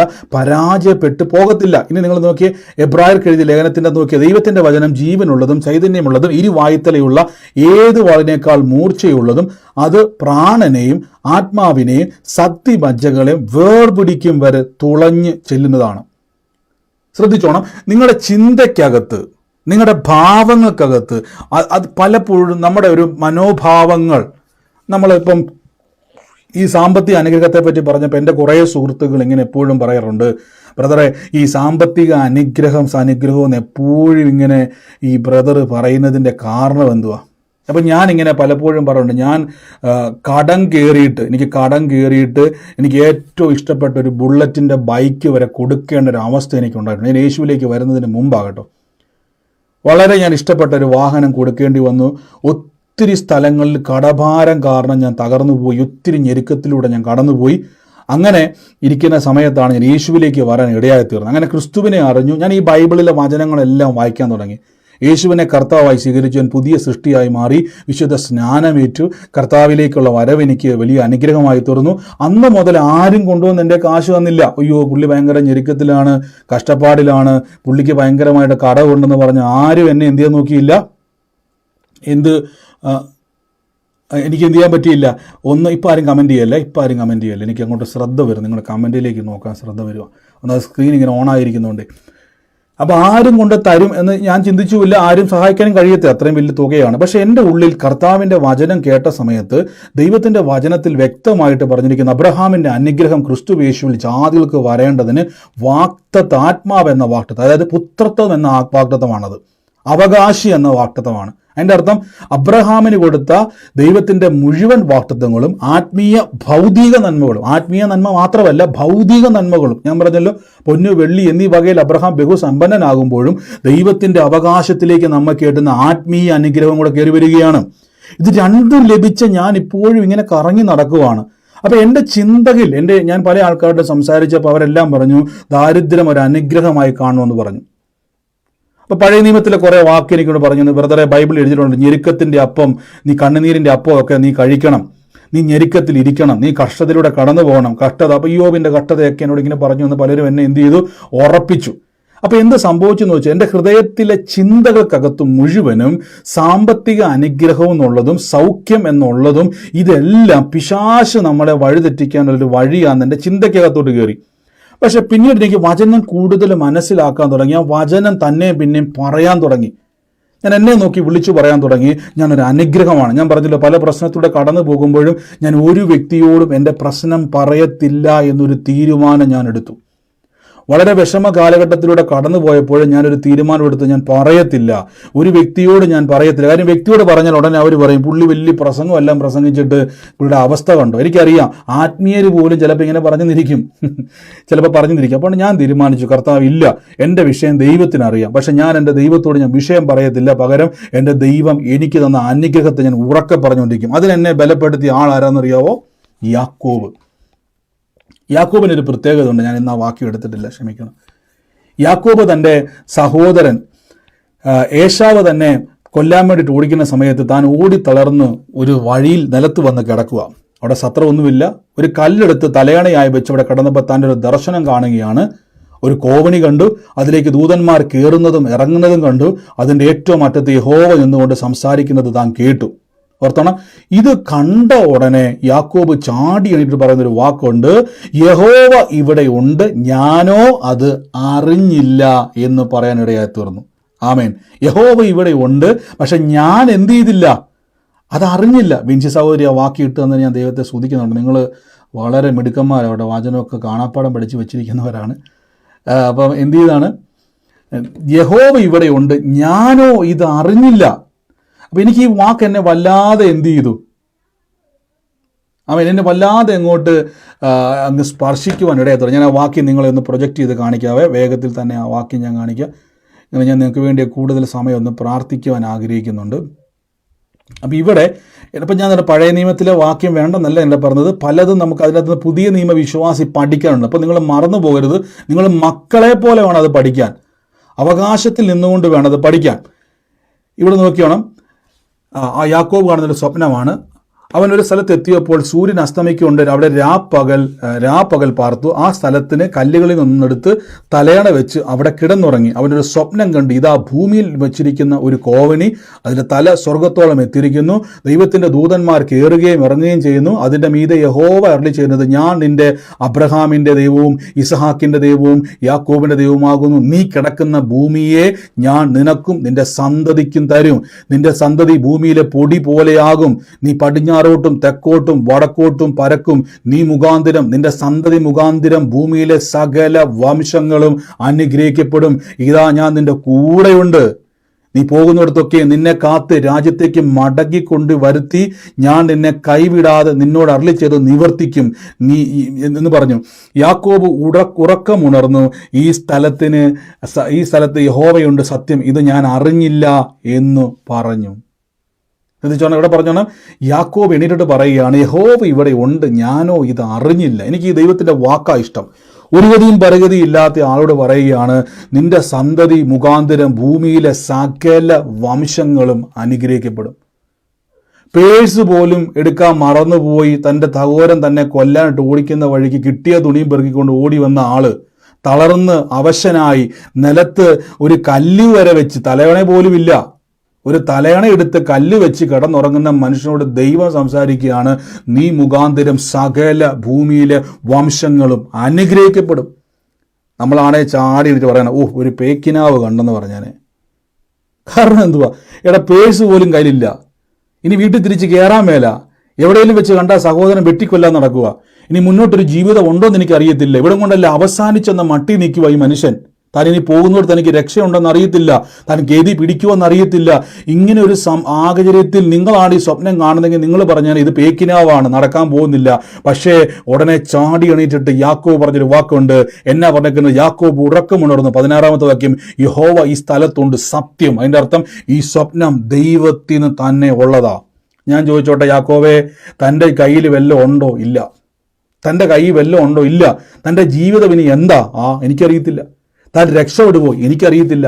പക്ഷെ ഒരു കാര്യം അറിയാം, നിന്റെ സന്തതി മുഖാന്തരം ഭൂമിയിലെ സകല വംശങ്ങളും അനുഗ്രഹിക്കപ്പെടുമെന്ന് ഞാനൊരു ശബ്ദം കേട്ടു.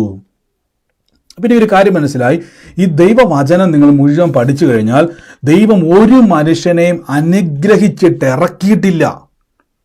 ഒരു മനുഷ്യനെ പോലും ദൈവം അനുഗ്രഹിച്ചിട്ട് ഇറക്കിയത് പത്രോസ്ലീഹ അല്ലാതെ, അങ്ങനെ ഒന്നോ രണ്ടോ വ്യക്തികളല്ലാതെ ബൈബിളിൽ വേറെ ഒരാളെയും ദൈവം എന്ത് ചെയ്തിട്ടില്ല, ഇറക്കിയിട്ടില്ല. പിന്നെ എന്ത് ധൈര്യത്തിലാണ് ഇവർ ഇറങ്ങിയത്? ഇവർക്കെല്ലാം ദൈവം കൊടുത്തത് വചനമാണ്. ഈ വാഗ്ദത്തം ഞാൻ ചോട്ടെ, നിന്റെ മുഖാന്തരം, നിന്റെ സന്തതി മുഖാന്തരം ഭൂമിയിലെ സകല വംശങ്ങളും അനുഗ്രഹിക്കപ്പെടുമെന്ന് പറഞ്ഞാൽ തനിക്കിനൊരു ജീവിതം ഉണ്ടോ എന്നുള്ള അറിയത്തില്ല, ഒരു വിവാഹ ജീവിതം ഉണ്ടോ എന്ന് പോലും എനിക്കറിയത്തില്ല എന്ന് ഭാരപ്പെട്ടിരിക്കുന്ന ആ ഒരു കുടുംബത്തെ അല്ലെങ്കിൽ ആ ഒരു വ്യക്തിയെ നോക്കിയിട്ട് പറയുകയാണ്, നിന്നിൽ ഭൂമിയിലെ സകല ജാതികളും അനുഗ്രഹിക്കപ്പെടും. അപ്പോൾ എനിക്ക് ഈ വചനമെല്ലാം കേട്ടപ്പോൾ ഞാൻ നോക്കിയപ്പോൾ ശരിയാ, എൻ്റെ സാഹചര്യം വളരെ മോശമാണ്. കടക്കാർ വിളിക്കുന്നു, പ്രശ്നം വരുന്നു, സമാധാനമില്ല, സ്വസ്ഥതയില്ല, ഉള്ള വണ്ടിയെല്ലാം വിൽക്കുന്നു, ഒരു മനുഷ്യനെ സഹായിക്കാനില്ല, ആരും വായ്പ തരാനില്ല, ഇനി ചോദിക്കാനൊട്ട് പറ്റുന്നുമില്ല. ഇങ്ങനെ ഒരു സാഹചര്യത്തിൽ എൻ്റെ കയ്യിലിരിക്കുന്നത് മുഴുവൻ ബൈബിളാണ്. അന്നു മുതൽ ഞാൻ ബൈബിളിലെ വചനങ്ങളെ വിളിച്ചു പറയുവാൻ തുടങ്ങി. ഞാനൊരു അനുഗ്രഹമാണ്, ഞാൻ അനേകരോട് സുവിശേഷം പറയും, അനേക രാജ്യങ്ങളിൽ ഞാൻ പോകും, ഞാൻ നന്മ കൊണ്ട് നിറയും. ഞാൻ എൻ്റെ പേഴ്സിനോട് പ്രവചിക്കുവാൻ തുടങ്ങി, പേഴ്സ് നീ കേട്ടോണം, ഞാൻ വാരി വിതറി കൊടുക്കാൻ വേണ്ടി പോവാണ്. ഞാൻ എൻ്റെ ATM എടുത്തിട്ട് ഞാൻ പ്രവചിക്കാൻ തുടങ്ങി, വാരി വിതറി കൊടുക്കും, വായ്പ മേടിക്കത്തില്ല, നന്മയും കരുണയും നിന്റെ ആയുഷ്കാലം എൻ്റെ ആയുഷ്കാലമൊക്കെയും എൻ്റെ പുറകെ വരും, ഞാൻ ദിവ്യ ആരോഗ്യത്തോടെ ഇരിക്കും, രോഗത്തിന് എൻ്റെ മേൽ അധികാരമില്ല. ഇതെല്ലാം പറയുമ്പോൾ എൻ്റെ കയ്യിലോ എൻ്റെ ചുറ്റിനോ ഒന്നും കാണാനില്ല. അന്ന് എനിക്ക് ബലം നൽകിയത് യാക്കോബാണ്. താൻ എവിടെ കിടക്കുന്നു നോക്കിക്കുക, നമ്മൾ ആ വാക്യത്തിലേക്ക് ഒന്ന് പോകാം. ഇവിടെ നോക്കി, അവനൊരു സ്ഥലത്തെത്തിയപ്പോൾ സൂര്യൻ അസ്തമിക്കുകൊണ്ട് അവിടെ പാർത്തു. അവൻ ആ സ്ഥലത്ത് ഒരു കല്ലിൽ ഒന്നെടുത്ത് തലയണയായി വെച്ചു. നോക്കിക്കേ, കല്ലിൽ ഒന്നെടുത്ത് തലയണയായി വെച്ചു. നല്ല ഒന്നാന്തരം മെത്തയിൽ, നല്ല ഒന്നാന്തരം തലവണയിൽ, നല്ല ഒന്നാന്തരം ഫാനിൻ്റെ കീഴെ നിൽക്കുന്ന നമുക്ക് പറയാൻ പറ്റാത്ത കാര്യം, നിലത്ത് കിടക്കുന്ന കല്ല് തലവണയായി വെക്കുന്ന വ്യക്തിക്ക് എത്രത്തോളം സുഖമായിട്ട് ഉറങ്ങാൻ പറ്റും? നിങ്ങൾക്ക് ഒന്നും ആലോചിച്ച് നോക്കുക. നിങ്ങൾ പുറത്തോട്ട് ഇറങ്ങിയിട്ട് ആ പറമ്പിൽ പോയിട്ട് ഒരു കരിങ്കല്ലെടുത്തിട്ട്, അല്ലെങ്കിൽ ഒരു വെള്ളക്കല്ലോ വെട്ടുകല്ലോ എന്തു ആയിക്കോട്ടെ എടുത്തിട്ട് ഒന്ന് തലയെ വെച്ച് കിടന്നുറങ്ങി നോക്കിയോ, സുഖമായിട്ട് ഉറങ്ങാൻ പറ്റുമോ? ഇങ്ങനെ കിടന്നുറങ്ങുന്ന വ്യക്തിക്ക് എന്തു പ്രതീക്ഷയാണ് ഉള്ളത്? നിലത്ത് കിടന്നിട്ട് ഒരു കല്ലെടുത്ത് തലയണ, വാക്ക് നോക്കിയ 11ാമത്തെ വാക്യം, തലയണയായി വെച്ചിട്ട് അവൻ കിടന്നുറങ്ങി. ഈ വ്യക്തിയോടാണ് ദൈവം സംസാരിക്കുന്നത്. ഞാൻ ചോദിച്ചിട്ട്, കർത്താവ്, യാക്കോബിന് ലോട്ടറി അടിച്ചു കൊടുത്തിട്ട് ഇറക്കുന്നെങ്കിലോ? യാക്കോബ് ചാടി വീഴും. ദൈവത്തിനറിയാം എനിക്ക് അങ്ങനെയുള്ളവനെ വേണ്ടത്. കയ്യിലോട്ട് നന്മ കൊടുത്തിട്ട് ആമേൻ ദൈവം എന്നെ വിടുവിക്കൂ എന്ന് പറഞ്ഞിറങ്ങുന്നവനെ അല്ല, കണ്ണും പൂട്ടി കാണുന്നതല്ല, കാഴ്ചയാലല്ല, വിശ്വാസത്താൽ ഇറങ്ങുന്നവനെ എനിക്ക് വേണ്ടത്. വിശ്വാസം എന്നത് ആശിക്കുന്നുറപ്പോ കാണാത്ത കാര്യങ്ങളുടെ നിശ്ചയം ഉണ്ടെന്ന് പറഞ്ഞ് ഇറങ്ങുന്നവനെയാണ് എനിക്കിഷ്ടം. ഇങ്ങനെ ഉള്ളവനെയാണ് ദൈവത്തിന് ഏറ്റവും കൂടുതൽ ഇഷ്ടം. ആമേൻ. അപ്പോൾ എന്തുകൊണ്ടാണ് നമ്മുടെ സാഹചര്യങ്ങളെ നിങ്ങൾ നോക്കിയാൽ നിങ്ങളുടെ മുമ്പിൽ പ്രതീക്ഷയില്ല? ഞാൻ പലപ്പോഴും പറയല്ല, എല്ലാ വഴിയും അടഞ്ഞെന്ന് തോന്നുമ്പോൾ ഒരു കാര്യം ഉറപ്പിച്ചോണം, സ്വർഗത്തിലെ വാതിൽ അടഞ്ഞിട്ടില്ല. ഭൂമിയിലെ സകല ഡോറും അടയുമ്പോഴും സ്വർഗത്തിലെ വാതിൽ എനിക്ക് വേണ്ടി തുറന്നിട്ടിരിക്കുകയാണ്. ഏതൊക്കെ വാതിൽ അടഞ്ഞു പോയാലും ആ വാതിൽ എൻ്റെ മുമ്പിൽ തുറന്നു കിടക്കുകയാണ്. എൻ്റെ കൂടെ പറഞ്ഞോട്ടെ, എല്ലാ വാതിൽ അടഞ്ഞാലും സ്വർഗത്തിലെ വാതിൽ എനിക്ക് മുമ്പിൽ തുറന്നിട്ടിരിക്കുകയെന്ന് പറ. എല്ലാ വാതിലും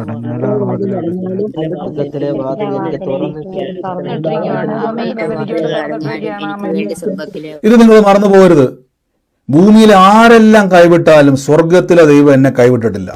ഭൂമിയിൽ ആരെല്ലാം എന്നെ ഒറ്റപ്പെടുത്തിയാലും സ്വർഗത്തിലെ ദൈവം എന്നെ ഒറ്റപ്പെടുത്തിയിട്ടില്ല. ഭൂമിയിൽ ആരെല്ലാം എനിക്കെതിരെ തിരിഞ്ഞാലും ദൈവം എനിക്ക് അനുകൂലമെങ്കിൽ പ്രതികൂലം ആരെന്നാണ്. ആമേൻ. ഇത് നിങ്ങൾ എപ്പോഴും ഓർത്തുകൊണ്ടിരിക്കണം. വിശ്വാസ ജീവിതത്തിൽ നമ്മളെ ട്രാപ്പ് ചെയ്യുന്ന ഏറ്റവും വലിയ ഘടകങ്ങൾ എന്താണെന്ന് വെച്ചാൽ നമ്മുടെ സെൽഫ് കോൺഫിഡൻസ് നശിപ്പിക്കുക എന്നുള്ളതാണ് പിശാചിന്റെ ഏറ്റവും വലിയ ലക്ഷ്യം. ഈ സെൽഫ് കോൺഫിഡൻസ് നശിച്ചവരാണ് ലോകത്തിൽ എല്ലായിടത്തും ഓടി നടന്ന് പ്രാർത്ഥനയ്ക്ക് പോകുന്നത്. തെറ്റിദ്ധരിക്കല്ലോ കേട്ടോ, എന്നോട് ക്ഷമിക്കണം. സെൽഫ് കോൺഫിഡൻസ് തെറ്റിപ്പോകുമ്പോഴാണ് നിങ്ങൾ ലോകത്തിൽ മുഴുവൻ പ്രാർത്ഥനയ്ക്ക് പോകുന്നത്. ശ്രദ്ധിച്ചു നോക്കി, ഞാൻ പറഞ്ഞ കുറ്റമല്ല, നിങ്ങളൊന്ന് പരിശോധിച്ച് നോക്കി. നിങ്ങൾ എന്തിനാണ് എല്ലാ സ്ഥലങ്ങളിലും പ്രാർത്ഥന? അത് ബ്രദറെ വചനം കേൾക്കാൻ വേണ്ടി അല്ല. എവിടെയെങ്കിലും പോയിട്ട് രക്ഷ നേടാൻ വേണ്ടി നിങ്ങൾ ഓടിക്കൊണ്ടിരിക്കുകയാണ്. വർഷങ്ങളായി നിങ്ങൾ ഓടിക്കൊണ്ടിരിക്കുകയാണ്. ശ്രദ്ധിച്ചു നോക്കിയേ, നമ്മുടെ സെൽഫ് കോൺഫിഡൻസ് എന്നാന്ന് ചോദിച്ചാൽ എൻ്റെ ദൈവത്തിൽ എനിക്ക് ഉറപ്പ് വരണം, ഇത് വളരണം, ഈ വ്യക്തിത്വം നിങ്ങൾ വളരണം. എൻ്റെ കർത്താവായി ഒരു വാക്ക്, ഞാൻ യേശുവിൽ വിശ്വസിക്കുന്നുണ്ട്, എൻ്റെ കുടുംബത്തിൽ എനിക്ക് നന്മ വേണമെന്ന് നിങ്ങൾ തിരിച്ചറിയണം. നമ്മൾ ഇന്നിങ്ങനെന്നറിയോ, ദൈവത്തിന് എന്നോട് ഭയങ്കര വൈരാഗ്യമാണ്, ദൈവത്തിന് എന്നോട് ഭയങ്കര ഇഷ്ടക്കേടാണ്. അല്ല, നിങ്ങൾക്ക് ഞാൻ എപ്പോഴും പറയുന്നില്ലേ, ഈ നമ്മുടെ ജീവിതത്തിൽ എപ്പോഴും നിങ്ങൾ ശ്രദ്ധിച്ചോണം, ഈ സാഹചര്യങ്ങൾ ഇങ്ങനെ അങ്ങോട്ടും ഇങ്ങോട്ടൊക്കെ മാറിക്കൊണ്ടിരിക്കും. സാഹചര്യം അങ്ങോട്ടും ഇങ്ങോട്ടും മാറിക്കൊണ്ടിരിക്കും. ഞാൻ പറഞ്ഞു തരാം. സാഹചര്യം, യേശു കൂടെയുള്ള കാലഘട്ടത്തിലും ശിഷ്യന്മാർക്ക് നമുക്കറിയാം, അവർ സഞ്ചരിച്ച പടക് ഇളകി. യേശുക്രിസ്തു യാത്ര ചെയ്ത പടകിൽ ശിഷ്യന്മാരുള്ള പടകം ഇളകി, കാറ്റടിച്ചു, കൊടുങ്കാറ്റ് വന്നു, പടക് ഇളകി, ശിഷ്യന്മാർ നിലവിളിച്ചു. രണ്ടാമത്, യേശു അവരെ ഉപേക്ഷിച്ചിട്ട് മലമേലിരുന്നിട്ട് ശിഷ്യന്മാർ യേശുവിനെ വിട്ടേച്ചു പോയി. അവർ പോകുന്ന വഴിയിൽ എന്ത് ചെയ്തു? അവിടെ വലിയൊരു കൊടുങ്കാറ്റുണ്ടായി. യേശു കടലിന്റെ മീതെ നടന്നു വന്ന് ഇവർ പ്രേതം എന്ന് വിളിച്ചു പറഞ്ഞു. അപ്പോൾ യേശു ഉള്ള കാലഘട്ടത്തിൽ പോലും ശിഷ്യന്മാർക്കിടയിൽ വലിയ വലിയ പ്രശ്നങ്ങൾ ഉണ്ടായി. പക്ഷെ അവിടെ എല്ലാം യേശു പറഞ്ഞൊരു കാര്യമുണ്ട്, എന്നിൽ വിശ്വസിപ്പിൻ, നിങ്ങളുടെ ഹൃദയം ഇടറിപ്പോകരുത്. അതിൻ്റെ അർത്ഥം, സാഹചര്യം വരുമ്പോൾ ഞാൻ നിങ്ങളെ കൈവിട്ടെന്നും സാഹചര്യങ്ങൾ മാറുമ്പോൾ ഞാൻ നിന്നെ ഉപേക്ഷിച്ചെന്നും ചിന്തിക്കരുത്. ഏത് സാഹചര്യം വന്നാലും കർത്താവേ, എനിക്കൊരു കാര്യമുറപ്പാണ്, വാഗ്ദത്തം ചെയ്ത ദൈവം വിശ്വസ്തനാണ്. ഈ സകല പ്രതിസന്ധികളെയും എനിക്ക് ദൈവം അനുകൂലമാക്കി മാറ്റിയിരിക്കും. അതിനുവേണ്ടി ഞാൻ ഓടുവൊന്നും വേണ്ട, എൻ്റെ ദൈവം ഞാൻ ഇരിക്കുന്നിടത്ത് അത് ചെയ്യുവാൻ ശക്തനാണ്. ആമേൻ. അപ്പൊ അതുകൊണ്ട് നിങ്ങൾ എന്ത് ചെയ്യണം? കർത്താവിലും അവന്റെ അമിത ബലത്തിലും ശക്തിപ്പെടാനാണ് പറഞ്ഞിരിക്കുന്നത്.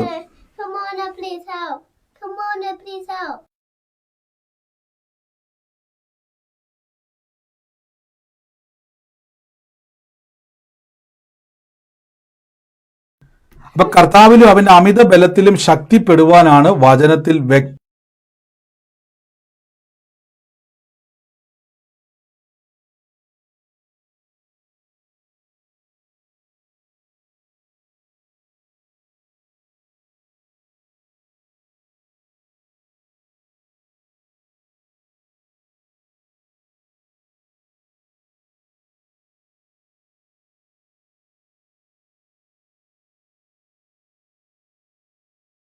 പ്രതിസന്ധിയുള്ളൂ. നിങ്ങളിപ്പോൾ ആയിരിക്കുന്ന സ്ഥലത്ത് ഏത് പ്രതിസന്ധിയിലായിക്കോട്ടെ, ഒറ്റ വചനമുള്ളൂ, നിർത്താതെ പറഞ്ഞുകൊണ്ടിരിക്കണം. നിങ്ങളുടെ മനസ്സിൽ ഒരു സമാധാനം ലഭിക്കുന്നത് വരെ ആ വചനം, ഞാൻ എൻ്റെ ജീവിതത്തിൽ ഞാനത് പഠിച്ച പല കാര്യങ്ങളുണ്ട്, ഞാനത് ഷെയർ ചെയ്യാം നിങ്ങളോട്. ഞാൻ എൻ്റെ ജീവിതത്തിൽ നമുക്ക് രണ്ട് കാര്യം ചെയ്യാൻ പറ്റും. ഒന്ന്, രണ്ട് കാര്യങ്ങൾ നമ്മൾ തുടർമാനമായിട്ട് നമ്മൾ വചനം പറഞ്ഞുകൊണ്ടിരിക്കും. ഒരു വിഷമം വരുമ്പോൾ വചനം പറയുക. അപ്പോൾ ഒരു ചോദ്യം, ബ്രദർ എനിക്ക് വചനം പറയാൻ പറ്റുന്നില്ല ബ്രദർ, ഞാൻ വല്ലാത്തൊരു മാനസിക അവസ്ഥയിലൂടെ കടന്നു പോവുക. ഉടനെ നിങ്ങൾ എന്ത് ചെയ്യണമെന്ന് അറിയാമോ? ഞാൻ ഒരു വാക്ക് പറയാം, ഒടുവിൽ ജയം കർത്താവിനാണ്. എനിക്ക് നിങ്ങളുടെ അവസാനം ഒരു കാര്യം ഞാൻ പറയാം, ഒടുവിൽ ജയം കർത്താവിനാണ്. എന്തായാലും കൺക്ലൂഷൻ നിങ്ങൾക്ക് അത്ഭുതം തന്നെയാണ്. പക്ഷെ നമുക്ക് ഏറ്റവും കൂടുതൽ ഉണ്ടാകുന്ന ഒരു ഫൈറ്റ് ഈ ഇടയിലുള്ള സമയമാണ്. ഈ പ്രതിസന്ധിയൊന്നും ഇവിടെയാണ് ഏറ്റവും കൂടുതൽ പിശാച് തൻ്റെ ട്രിക്ക് ഉപയോഗിക്കുന്നത്. ഇവിടെയാണ് നമ്മൾ ഏറ്റവും കൂടുതൽ കൺഫ്യൂഷൻ ആക്കുന്നത്, ഈ ഇടയിലുള്ള സമയം. അപ്പം ഈ ഇടയിലുള്ള സമയത്ത് പല ഉപദേശങ്ങൾ നമ്മളെ സ്വാധീനിക്കും. സഹോദരി കണ്ടോ, ഈ ഇങ്ങനെയൊക്കെയാണ് ജീവിതം, ഇതിപ്പം ആ വിഷയമൊന്നും ശരിയായില്ലെങ്കിലും സാരമൊന്നുമില്ല, നമ്മളിങ്ങനെയൊക്കെ അങ്ങോട്ട് ഉപദേശിച്ച് വരുമ്പോൾ നമ്മൾ അറിയാതെ ആ വഴിക്ക് അങ്ങ് പോകരുതേ. പറയണം, ഒടുവിൽ ജയം എനിക്കാണ്, ഒടുവിൽ ജയം എനിക്ക്. കാര്യം ബൈബിൾ പറയുന്നത് ഒടുവിൽ ജയം കർത്താവിനാണെങ്കിൽ ആ ജയം എൻ്റേതാണ്. രണ്ട് കാര്യം ശ്രദ്ധിച്ചോണം. ഒന്ന്, നിങ്ങൾ വചനം പറയണം, തുടർമാനമായിട്ട് വചനം. ഇപ്പോൾ ഉദാഹരണം പറയും, എനിക്ക് മനസ്സ് വല്ലാതെ വിഷമിച്ചിരിക്കുക, ഞാൻ പറഞ്ഞുകൊണ്ടിരിക്കുക, കർത്താവ് യേശു ഞാൻ ഒരിക്കലും ലജ്ജ പോകത്തില്ല, ഒരു അനർത്ഥം എനിക്ക് വരത്തില്ല, ഒരു ദോഷവും എനിക്ക് വരത്തില്ല, പാമ്പുകളെയും തേളുകളെയും ഇത് പറഞ്ഞുകൊണ്ടിരിക്കും. ഇത് പറയാൻ പറ്റുന്നില്ല ബ്രദറെ. അങ്ങനെ വരുമ്പോൾ നിങ്ങൾ എന്ത് ചെയ്യണമെന്ന് വെച്ച് കഴിഞ്ഞാൽ, അടുത്ത പ്രാർത്ഥന, നിങ്ങളെ സഹായിക്കുന്ന മറ്റൊരാളുണ്ട്, മറന്നു പോകരുത്, പരിശുദ്ധാത്മാവ്. പരിശുദ്ധാത്മാവിൻ്റെ പ്രത്യേകത, എന്നെ ഏത് സാഹചര്യത്തിൽ നിന്നും ഉയർത്തിക്കൊണ്ട് വരാൻ പറ്റുന്ന ആളാണ് പരിശുദ്ധാത്മാവ്. ക്രിസ്തീയ ജീവിതത്തിലെ ഏറ്റവും വലിയ അനുഗ്രഹം ക്രിസ്തുവിലുള്ള പരിശുദ്ധാത്മാവ്. പരിശുദ്ധാത്മാവിനെ മറന്നു പോകരുത്. ഞാൻ തളർന്നു പോകുമ്പോൾ പറയാം, പരിശുദ്ധാത്മാവ് എനിക്ക് ശക്തി തരണം, പരിശുദ്ധാത്മാവെ എനിക്ക് പിടിച്ചു നിൽക്കാനുള്ള ബലം തരണം, പരിശുദ്ധാത്മാവെ. ഒറ്റ പ്രാർത്ഥന, നിർത്തരുത്. ആ പ്രാർത്ഥന തുടർന്നുകൊണ്ടിരിക്കണം. ആ പ്രാർത്ഥന എപ്പോഴാണ് നിർത്തേണ്ടെന്നറിയാവോ? നിങ്ങൾ ആ പറഞ്ഞുകൊണ്ടിരുന്ന വാക്കിൽ നിന്നും പെട്ടെന്ന് വചനം പറയുവാൻ ഒരു ബലം ദൈവം തരും. അതിലേക്ക് നിങ്ങൾ ട്വിസ്റ്റ് ചെയ്യുന്നത് വരെ ആ പ്രാർത്ഥന തുടർന്നുകൊണ്ടേയിരിക്കണം. ഇങ്ങനെ നിങ്ങൾ ചെയ്തു നോക്കിയാൽ ഞാൻ ഉറപ്പിച്ചു പറയുന്നു, നിങ്ങളുടെ സാഹചര്യങ്ങളെ മറികടക്കുന്ന ദൈവശക്തിയുടെ അത്ഭുതത്തിലേക്ക് നിങ്ങൾ പ്രവേശിക്കും. ഇല്ലെങ്കിൽ എന്ത് സംഭവിക്കുന്ന അറിയാവോ? നമ്മൾ തിരിഞ്ഞു പോകും. മിസ്രൈമിൽ നിന്ന് പുറപ്പെട്ട ജനത്തിന് വാട്ടൃത്വം പ്രാപിക്കാൻ കാണാത്തതിന് കാരണം അവർ ദൈവത്തെക്കാൾ വലുത് ഫറവോന്റെ ശക്തിയെ വിശ്വസിച്ചു. അവർ ദൈവപ്രവൃത്തിയേക്കാൾ ഫറവോന്റെ ശക്തിയെ അവർ വിശ്വസിച്ചു. ഫറവോന്റെ സൈന്യത്തെ അവർ വിശ്വസിച്ചു ദൈവത്തെക്കാൾ വലുതായിട്ട്. അതുകൊണ്ട് അവർ പിറുപിറുത്തോണ്ടേയിരുന്നു. പക്ഷെ യോശുവയും കാലേബും എന്ത് ചെയ്തില്ല? ഫറവോന്റെ മുമ്പിലും വിളിച്ചു പറഞ്ഞൊരു വാക്കുണ്ട്, ഇല്ല, ദൈവം നമുക്കത് ചെയ്തു തരും. സാഹചര്യങ്ങൾ മാറുമ്പം ദൈവം മാറത്തില്ല കേട്ടോ. സാഹചര്യം മാറുമ്പം സാഹചര്യത്തിന്റെ വലിപ്പം പറയരുത്. പലപ്പോഴും സംഭവിക്കുന്നത് പ്രതിസന്ധി വരുമ്പോൾ നമ്മൾ പ്രതിസന്ധി വലുതാണെന്ന് വിശ്വസിക്കുന്നു, അത് പറഞ്ഞുകൊണ്ടിരിക്കുന്നു. അല്ല, ദൈവം വലിയവനാണ്, എത്ര പ്രതിസന്ധി വന്നാലും ഞാൻ ജയിച്ചിരിക്കും. ഇത് നമ്മുടെ മനസ്സിന്റെ പാറകളെ ഇടിക്കുവാൻ സഹായിക്കും. ഈ പാറയ്ക്ക് വലിപ്പം കൂട്ടാൻ അനുവദിക്കരുത്. ഹല്ലേലൂയ. ഇതുകൊണ്ടാണ് ഞാൻ പറഞ്ഞത്, നിങ്ങൾ എപ്പോഴും നല്ല വചന കൂട്ടായ്മകൾ കേൾക്കണം. എപ്പോഴും ഞാൻ പറയാറില്ലേ, അത് നിങ്ങളുടെ ഡ്യൂട്ടിയാണ്. ഇന്ന് നിങ്ങൾക്ക് കണ്ടെത്താൻ പറ്റുന്നില്ലേ? കർത്താവേ, എനിക്ക് നല്ലൊരു വചന കൂട്ടായ്മയിലേക്ക് എന്നെ എത്തിക്കണം. ചിലരുണ്ട് നമ്മളെ പറ്റുന്ന കുഴപ്പമില്ല, നമുക്ക് എവിടെയെങ്കിലും ഒന്ന് കൂടി. അങ്ങനെ അല്ല കേട്ടോ, വളരെ ശ്രദ്ധിക്കണം. ഇവിടെ നിങ്ങളുടെ ഉള്ളിലേക്ക് ഇത് പ്രവേശിച്ചു കഴിഞ്ഞാൽ നിങ്ങൾക്ക് പിന്നെ ഒരിക്കലും വളരാൻ കഴിയത്തില്ല. നിങ്ങൾ അവിടം കൊണ്ട് അവസാനിക്കും. നിങ്ങൾക്ക് ഒരിക്കലും ക്രിസ്തുവിൽ ആ ഒരു വാഗ്ദത്തങ്ങൾ കാണാൻ കഴിയത്തില്ല. സ്റ്റക്കായി പോയി നമ്മൾ തളർന്നു പോകുമ്പോൾ അതിൽ നിന്ന് പുറത്തു വരാനുള്ള വഴിയെ ഞാൻ പറഞ്ഞിരിക്കുന്നത്. മനസ്സിലായി? ഈ ദിവസങ്ങളിൽ നിങ്ങൾ ഏതെങ്കിലും പ്രശ്നത്തിൽ ഭാരപ്പെടുന്നുണ്ടോ? നമ്മൾ ഒറ്റപ്പെട്ടു പോയേക്കാം. ഞാൻ എൻ്റെ ജീവിതത്തിൽ പലപ്പോഴും ഒറ്റപ്പെട്ട സമയത്താണ് ഏറ്റവും കൂടുതൽ വചനത്തിൻ്റെ മർമ്മങ്ങൾ ദൈവകൃപയിൽ പഠിച്ചെടുക്കാൻ പറ്റിയത്, കൃപയാൽ. അപ്പോൾ നമ്മൾ ഒരിക്കലും ഒറ്റപ്പെടൽ നിസാരമല്ല കേട്ടോ. കൂടുതൽ ദൈവത്തിൽ വളരാൻ പറ്റുന്ന ഏറ്റവും നല്ല അവസരമാണ് ഒറ്റപ്പെടലുകൾ. ഹല്ലേലൂയ, ആമേൻ. അപ്പോൾ ദൈവത്തോട് കൂടുതൽ ഞാൻ ഏറ്റവും കൂടുതൽ പ്രാർത്ഥിച്ചത് എപ്പോഴാണെന്ന് അറിയോ? എൻ്റെ പ്രതിസന്ധി സമയത്ത് ഏറ്റവും കൂടുതൽ ഞാൻ പ്രാർത്ഥിച്ചത്, ഏറ്റവും കൂടുതൽ ഞാൻ അന്യഭാഷയിൽ പ്രാർത്ഥിച്ചത് എൻ്റെ പ്രതിസന്ധി സമയങ്ങളിൽ. ഏറ്റവും മണിക്കൂറുകൾ ഞാൻ ഇപ്പോഴും ഓർക്കുന്നുണ്ട്. വേറെ എൻ്റെ മുമ്പിൽ ഒരു വഴിയില്ല. ഞാൻ ഇപ്പോഴും ഓർക്കുന്നുണ്ട്, ഇനി എനിക്ക് ചെയ്യാനോ എൻ്റെ മുമ്പിൽ ഒരു അടുത്ത ഓപ്ഷൻ ഇല്ലാത്ത സാഹചര്യത്തിൽ രാവിലെ മുതൽ വൈകുന്നേരം ഇരുന്നുകൊണ്ട് വചനം പറയും, അന്യഭാഷ പറയും, വചനം പറയും, അന്യഭാഷ പറയും. ഇത് ചെയ്തുകൊണ്ടേ ഇരിക്കും. കാര്യം എനിക്ക് വേറെ സൊല്യൂഷൻ ഇല്ല. ആലോചിച്ചിട്ട് എത്തും പിടിയും കിട്ടുന്നില്ല. അതേപോലെ വഴികൾ ചുറ്റിനും അടഞ്ഞു. ആരോടെങ്കിലും പറഞ്ഞ ഉടനെ പറയും പിശാച് വഴി അടച്ചതാണ്. എനിക്കത് കേൾക്കാൻ താല്പര്യമില്ല. എനിക്ക് ഒറ്റ കാര്യം കേട്ടാൽ മതി, വാഗ്ദത്തം ചെയ്ത ദൈവം എന്നെ കൈവിടത്തില്ല. പക്ഷെ എനിക്ക് മെന്റലി സ്ട്രെങ്ത് വേണം. എനിക്ക് ഇപ്പോഴത്തെ ഈ സാഹചര്യങ്ങളെ ജയിക്കാൻ എനിക്ക് ബലം വേണം. ഈ കടന്നു പോകുന്ന അവസ്ഥയിൽ എനിക്ക് ഓവർകം ചെയ്യാൻ ശക്തി വേണം. അതെനിക്ക് കിട്ടണമെങ്കിൽ പരിശുദ്ധാത്മാവ് എന്നെ സഹായിക്കണം. ഞാൻ എന്ത് ചെയ്തു വെച്ച് കഴിഞ്ഞാൽ വചനം ഉരുവിട്ടുകൊണ്ട് അന്യഭാഷ പറയാൻ തുടങ്ങി. ഇരിക്കാൻ പറ്റുന്നില്ല, ഇരുന്നിട്ട് ഉറപ്പ് കിട്ടുന്നില്ല. നടന്നു പറയാൻ തുടങ്ങി, നടന്നിട്ട് പറ്റുന്നില്ല. വീടിന്റെ പുറത്തിറങ്ങി പറയാൻ തുടങ്ങി. കാര്യം കുറേ കഴിഞ്ഞപ്പോൾ എൻ്റെ ഉള്ളിലേക്ക് പരിശുദ്ധാത്മാവിൻ്റെ ഒരു ബലം വ്യാപരിക്കാൻ തുടങ്ങി.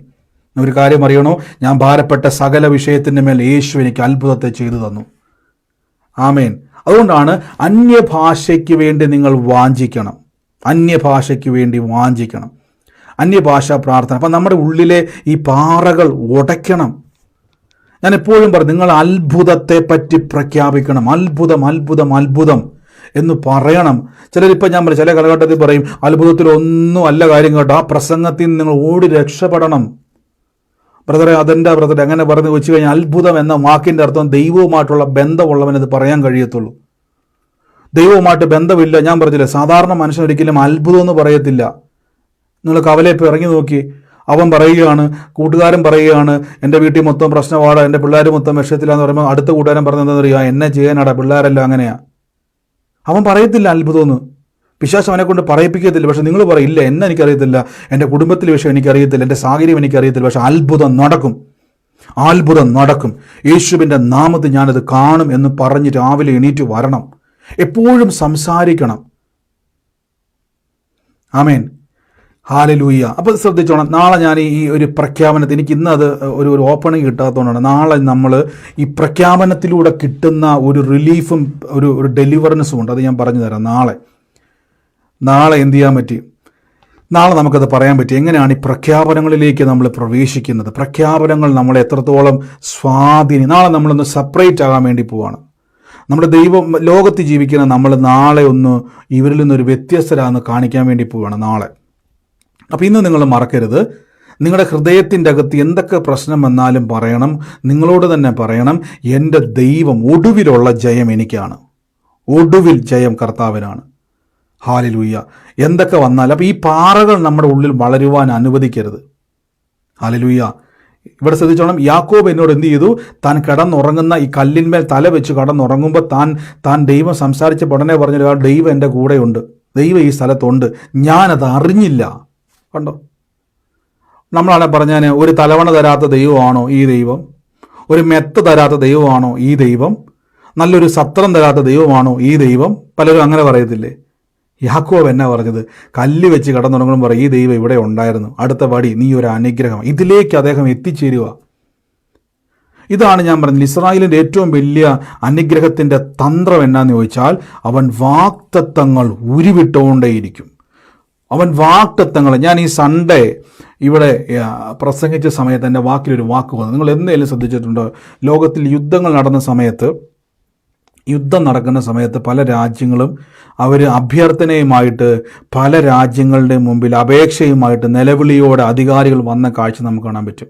ഇന്നേ വരെ നിങ്ങൾക്ക് കാണാൻ കഴിഞ്ഞിട്ടുണ്ട്. ഈ യുദ്ധങ്ങളെല്ലാം കഴിഞ്ഞ സമയത്ത് ഇസ്രായേലിൻ്റെ ഏതെങ്കിലും ഒരു ഭരണാധികാരി ഓപ്പണായിട്ട് വന്നിട്ട് ഞങ്ങളെ രക്ഷിക്കണമേ, ഞങ്ങൾ വല്ലാത്ത സ്ട്രഗിളിലായിപ്പോയി, എല്ലാ രാജ്യങ്ങളും ഞങ്ങളെ വന്ന് സഹായിക്കണമേ എന്നൊരു പ്രഖ്യാപനം ഇന്നേ വരെ നിങ്ങൾ കേട്ടിട്ടുണ്ടോ? ഇന്നേ വരെ കേട്ടിട്ടുണ്ടോ നിങ്ങൾ ആരെങ്കിലും? ഒരു വീഡിയോയോ? നമുക്കറിയാം ഉക്രൈനിൽ യുദ്ധം ഉണ്ടായപ്പോൾ വ്ളാഡിമിർ പുടിൻ വന്നിട്ട് പറഞ്ഞു ഞങ്ങളെ രക്ഷിക്കണം, ഞങ്ങൾ വല്ലാത്ത പ്രതിസന്ധിയിലാണ്, റഷ്യയുമായിട്ടുള്ള യുദ്ധത്തിൽ. അദ്ദേഹം പറഞ്ഞു ഞങ്ങളെ ഹെൽപ്പ് ചെയ്യണം. നിസ്സഹായമായിട്ട് നിൽക്കുക. ഞാൻ ചോദിച്ചോട്ടെ, അതിനുവേണ്ടി രാജ്യങ്ങൾ പലതും അവരെ സപ്പോർട്ട് ചെയ്തു. നമുക്കറിയാം ഇസ്രായേലിൽ എത്രയോ യുദ്ധങ്ങൾ കണ്ടു. അവരുടെ രാജാവിന് അല്ലെങ്കിൽ അവിടുത്തെ അധികാരിക്ക് ഓപ്പണായിട്ട് വന്നിട്ട് എന്തുകൊണ്ട് പറഞ്ഞുകൂടാ ഞങ്ങൾ പെട്ടു, ഞങ്ങളെ രക്ഷിക്കണം, ഞങ്ങൾ തകർന്നുകൊണ്ടിരിക്കുക? എന്തുകൊണ്ടാണ് പറയാത്ത? അവർക്ക് പറയാൻ പറ്റില്ല. എന്തുകൊണ്ടെന്നാൽ അവർ ബിൽഡ് ചെയ്തിരിക്കുന്ന അവരുടെ വിശ്വാസം, അവരുടെ സ്ട്രെങ്ത് ബൈബിളിലാണ്. വാഗ്ദത്തം ചെയ്ത ഒരു യഹോവയുണ്ട്. അവൻ വാക്കും മാറാത്തവനാണ്, അവൻ കൈവിടാത്തവനാണ്. ഏതൊക്കെ പ്രതിസന്ധി ഞങ്ങളുടെ വന്നാലും ഇത് ഞങ്ങളുടെ അവകാശത്തിലേക്ക് ഞങ്ങൾ ചേരുക തന്നെ ചെയ്യും. അതുകൊണ്ട് എന്താണെന്ന് പറയുക, അവൻ്റെ സെൽഫ് കോൺഫിഡൻസിൽ അവൻ ദൈവത്തിൽ ഭയങ്കര സ്ട്രോങ് ആണ്. അങ്ങനെ ദൈവത്തിൽ സ്ട്രോങ് ആയൊരു വ്യക്തിയെ തകർക്കാൻ കഴിയത്തില്ലെന്ന് നിങ്ങൾക്കറിയാവോ? ഞാൻ പലപ്പോഴും ഞാൻ കഴിഞ്ഞിടയിലും ആ ഒരു പ്രശ്നം ഉണ്ടായപ്പം ഞാൻ ന്യൂസ് നോക്കിയപ്പം നമ്മുടെ അദ്ദേഹം വന്ന് പറഞ്ഞ ഒരു വാക്ക് ഇപ്പോൾ ഓർക്കുന്നുണ്ട്. അദ്ദേഹം വളരെ കൂളായിട്ട് പറഞ്ഞൊരു വാക്കുണ്ട്. നമുക്കറിയാം, ഞാൻ എപ്പോഴും പറയുന്ന പോലെ അഭിപ്രായ വ്യത്യാസങ്ങളുണ്ടെങ്കിൽ അദ്ദേഹം പറഞ്ഞൊരു വാക്കുണ്ട്, യുദ്ധം ഒന്നിനും പരിഹാരമല്ല കേട്ടോ, എങ്കിലും ഇതെല്ലാം നിവർത്തിയാകേണ്ടതാണ്. ഒരു കാര്യം ഉറപ്പാണ്, യുദ്ധം സമ്മതികളും നമ്മൾ കേൾക്കും, ഇതെല്ലാം ബൈബിളിലുണ്ട്. രാജ്യത്തോടും ജാതിയോടും യുദ്ധങ്ങൾ നടക്കുമെന്ന് ബൈബിളിലുണ്ട്. അപ്പോൾ ഇതൊന്നും ഇനി ഒഴിവാക്കാൻ കഴിയത്തില്ല. സുനാമി വന്നു നമുക്ക് ഒഴിവാക്കാൻ പറ്റത്തില്ല. രാജ്യത്തോടും ജാതിയോടും കലഹങ്ങൾ ഉണ്ടാകുമെന്ന് ബൈബിളിൽ പറഞ്ഞു. നമ്മുടെ രാജ്യത്തെ കണ്ടില്ലേ ജാതികൾ പറഞ്ഞ് കലഹങ്ങൾ ഉണ്ടാകുന്നു. ഇതെല്ലാം ഇനി വരും, രൂക്ഷമാകുമെന്ന് ബൈബിളിൽ പറയുന്നുണ്ട് കർത്താവിൻ്റെ വരവിന് മുമ്പ്. അപ്പോൾ ഒരിക്കലും യുദ്ധങ്ങൾ ഇനി മാറിപ്പോകത്തില്ല, യുദ്ധങ്ങൾ സംഭവിച്ചുകൊണ്ടേയിരിക്കും. അപ്പോൾ ഇവർക്കൊരു കാര്യം മനസ്സിലായി, ഇവർ ബിൽഡ് ചെയ്തിരിക്കും, ഇവരെ പണിതെടുത്തിരിക്കുന്നത് മുഴുവൻ വാക്തത്വങ്ങളിൽ സെൽഫ് കോൺഫിഡൻസ് ഉണ്ടായെടുത്തു. അപ്പോൾ നിങ്ങൾ ഇത് പറയുമ്പോൾ ചിന്തിക്കരുത്, ബ്രദറെ എൻ്റെ സാഹചര്യം വളരെ മോശമായിട്ടിരിക്കുക. ബ്രദറെ ഞാനൊരു കാര്യം പറയാം, സഹോദരി, ഈ കേൾക്കുന്ന വചനം നിങ്ങളുടെ ഉള്ളിൽ മാത്രമല്ല നിങ്ങളുടെ ജീവിതത്തിൽ പുതുവഴിയെ തുറന്നു തരുവാൻ ശക്തിയുള്ള വചനങ്ങളാണ്. ഇത് കേൾക്കുമ്പോൾ തന്നെ നിങ്ങൾ ഭാരപ്പെടണ്ട, അത് വഴി തുറന്നു വരികയാണ്. അതുകൊണ്ടാണ് വചനം കേൾക്കണം. ഞാൻ ഇവിടെ നിന്നോട് വെറുതെ വിളിച്ച് പറയും, എനിക്ക് നല്ല ഉറപ്പാണ് ഇത് കേൾക്കുന്ന നിങ്ങളുടെ ജീവിതം മാറിക്കൊണ്ടിരിക്കുകയാണ്. നിങ്ങളുടെ സാഹചര്യം നമ്മൾ കേൾക്കുന്നത് വളരെ പ്രധാനമാണ്. അതുകൊണ്ടാണ് ഈ കൂട്ടായ്മ, നല്ല കൂട്ടായ്മയെ പോകണമെന്ന് ഞാൻ എപ്പോഴും പറഞ്ഞ കാര്യം എന്തുവാ, നിങ്ങൾ ഇവിടെ വന്നില്ലെങ്കിലും കുഴപ്പമില്ല, ഈ കൂട്ടായ്മ നിങ്ങൾക്ക് വളരെ ഇമ്പോർട്ടൻ്റ് ആണ്. വളരെ പ്രധാനപ്പെട്ട ഒരു വിശ്വാസിയുടെ ജീവിതത്തിൽ ഏറ്റവും പ്രധാനപ്പെട്ട ഘടകം കൂട്ടായ്മയാണ്. ഇത് കറക്റ്റ് അല്ല എങ്കിൽ നിങ്ങൾക്ക് ഒരിക്കലും വളരാൻ കഴിയരുത്, നിങ്ങൾ പെട്ടുപോകും. നിങ്ങൾക്ക് ഒരിക്കലും വളരാൻ കഴിയാതെ നിങ്ങൾ സ്റ്റക്കായി പോകും. നിങ്ങൾക്കൊരു പ്രശ്നം വരുമ്പോൾ നിങ്ങൾ അവിടെ നിന്ന് എന്ത് ചെയ്യണമെന്ന് അറിയാതെ നിങ്ങൾ നിസ്സഹായരായി പോവും. ഹല്ലേലൂയ. നമുക്ക് ഒരുമിച്ച് പ്രാർത്ഥിക്കാം. എൻ്റെ കൂടെ ഒന്ന് പ്രാർത്ഥിച്ച് നമുക്ക് ഷിജു ബ്രദറിന് വേണ്ടി ഒന്ന് പ്രാർത്ഥിക്കണം. അദ്ദേഹം ഈ ദിവസങ്ങളിൽ വല്ലാത്തൊരു സ്ട്രഗിളിലൂടെ ആ രാജ്യത്ത് സൗദിയിൽ അദ്ദേഹം ഒറ്റപ്പെട്ട് നിൽക്കുവാണ്. നമുക്ക് അദ്ദേഹത്തിന് വേണ്ടി ഒന്ന് പ്രാർത്ഥിക്കണം. ഇന്ന് രാത്രിയിൽ ഒരു അത്ഭുതം ആ മകന് വേണം. എൻ്റെ കൂടെ ഒന്ന് പ്രാർത്ഥിച്ചു. ഞങ്ങൾ കർത്താവെ ഷിജു ബ്രദറിന് വേണ്ടി പ്രാർത്ഥിക്കുന്നപ്പോൾ ഇന്ന് കേട്ട വചനം പോലെ ഞങ്ങളുടെ സഹായം ആകാശത്തെയും ഭൂമിയും ഉണ്ടാക്കിയ ദൈവത്തിൽ നിന്നാണ് വരുന്നത്. കർത്താവ് ഞങ്ങളെ സഹായിക്കും. ഞങ്ങൾ അത്ഭുതം കാണും. പ്രിയമകൻ്റെ ജീവിതത്തിൽ ഒരു പ്രവൃത്തി ഞങ്ങൾ കാണും. ഞങ്ങളുടെ കൂടെ ഒരു സൈന്യമുണ്ട്. സൈന്യങ്ങളുടെ യഹോവ ഞങ്ങളുടെ പക്ഷത്തുണ്ട്. പ്രിയമകന് വേണ്ടി പ്രവർത്തിപ്പാൻ ദൈവം ശക്തനാണ്. യേശുവിൻ്റെ നാമത്തിൽ എന്ന് പ്രാർത്ഥിക്കുന്നപ്പ വലിയ അത്ഭുതത്തെ റിലീസ് ചെയ്യുന്നപ്പ, വലിയ അത്ഭുതത്തെ റിലീസ് ചെയ്യുന്നപ്പ. ഈ ദിവസങ്ങളിൽ ഞാൻ കൂടെ പറയുന്നു, എൻ്റെ കൂടെ നിന്ന് എല്ലാവരും ഒന്ന് പ്രാർത്ഥിച്ചു. നമ്മൾ ഈ ദിവസങ്ങളിൽ നമ്മുടെ സമൂഹത്തിൽ, നമ്മുടെ ജോലി ചെയ്യുന്ന സ്ഥലത്ത്, നമ്മുടെ രാജ്യത്ത്, നമ്മുടെ കുടുംബത്തിൽ ഒക്കെയും നമ്മുടെ അവസ്ഥയ്ക്ക് ഒത്തിരി ചേഞ്ച് വരുത്താൻ വേണ്ടി പോവാം. ഞാൻ നിങ്ങളൊന്ന് ബ്ലസ് ചെയ്ത് പ്രാർത്ഥിക്കാൻ വേണ്ടി പോവാം. ഒന്ന് ഏറ്റെടുത്ത് യേശുവിൻ്റെ നാമത്തിൽ അവസ്ഥകൾ ചേഞ്ച് ആകാൻ വേണ്ടി പോവാം. അവസ്ഥകൾ ചേഞ്ച് ആകാൻ വേണ്ടി പോവുക. In the name of Jesus Christ. ഞാൻ ലീന എന്ന് പറയുന്ന ഒരു മോളെ കർത്താവ് എന്നെ കാണിക്കും. ലീന എന്ന് പേരുള്ള ഒരു മോളെ കർത്താവ് എന്നെ കാണിക്കും. In the name of Jesus, യേശുവിൻ്റെ നാമത്തിൽ ലീനയെ കർത്താവ് സ്പർശിക്കുകയും ലീനയുടെ കുടുംബത്തിൻ്റെ മേൽ ദൈവത്തിൻ്റെ വലിയൊരു പ്രവൃത്തിയെ കർത്താവ് അയക്കുവാൻ പോകുന്നു പറയുകയാണ്. In the name of Jesus. ലീനയുമായിട്ട് ബന്ധപ്പെട്ട് സൂമിലായിക്കോട്ടെ, യൂട്യൂബിലായിക്കോട്ടെ, ആരാണോ അത് ഏറ്റെടുത്തോണം. ഞാനിത് കാണുന്ന ഒരു കാഴ്ച, അവിടെ ഈ വീടിൻ്റെ അകത്ത് ഒരു ചെടി വളർത്തി വെച്ചേക്കുന്ന ഒരു കാഴ്ചയാണ് ഞാൻ കാണുന്നത്. വീടിൻ്റെ അകത്തൊരു ചെടി ഉണ്ട്. അതിൻ്റെ അകത്ത് ഇങ്ങനെ ഈ എന്താ പറയുന്ന ഒരു ഈ സ്പ്രിങ് പോലെ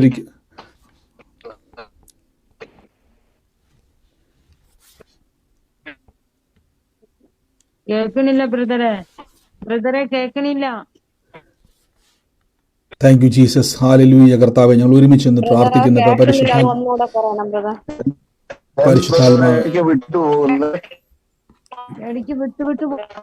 ഒരു മിനിറ്റ് എല്ലാവരും മൈക്ക് മ്യൂട്ട് ചെയ്ത്, എല്ലാവരും ഒന്ന് പ്രാർത്ഥിച്ച് യേശുവിൻ്റെ നാമത്തിൽ. കർത്താവേ, ഞങ്ങളൊന്ന് ഒരുമിച്ച് പിന്നെയും പ്രാർത്ഥിക്കുന്ന പരിശുദ്ധാത്മാവേ, in the name of Jesus Christ, in the name of Jesus Christ. പരിശുദ്ധാത്മാവേ, അങ്ങയുടെ വലിയ മഹത്വം ഇന്ന് ഞങ്ങളുടെ ജീവിതത്തിൽ നിന്ന് വെളിപ്പെടുന്നല്ലോ അപ്പ.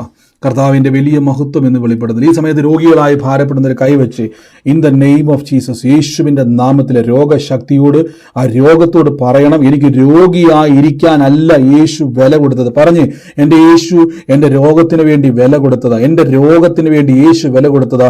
ഈ രോഗത്തിന് എൻ്റെ മേൽ ഇനി അധികാരമില്ല. ഈ രോഗത്തിന് എൻ്റെ മേൽ അവകാശമില്ല. യേശു മുറിവേറ്റത് ഞാൻ വിശ്വസിക്കുന്നു. യേശുവിൻ്റെ തിരുമുറിവിന് എനിക്ക് ദിവ്യ ആരോഗ്യമുണ്ട്, ദീർഘായുസുണ്ട്, ദിവ്യ ആരോഗ്യമുണ്ട്, ദീർഘായുസുണ്ട്. അങ്ങനെ തന്നെ ഒന്ന് കൽപ്പിച്ച് രോഗത്തോട് പറയണം, നിനക്ക് എൻ്റെ മേൽ അവകാശമില്ല. വേദനയോട് പറയണം, നിനക്ക് എൻ്റെ മേൽ അവകാശമില്ല.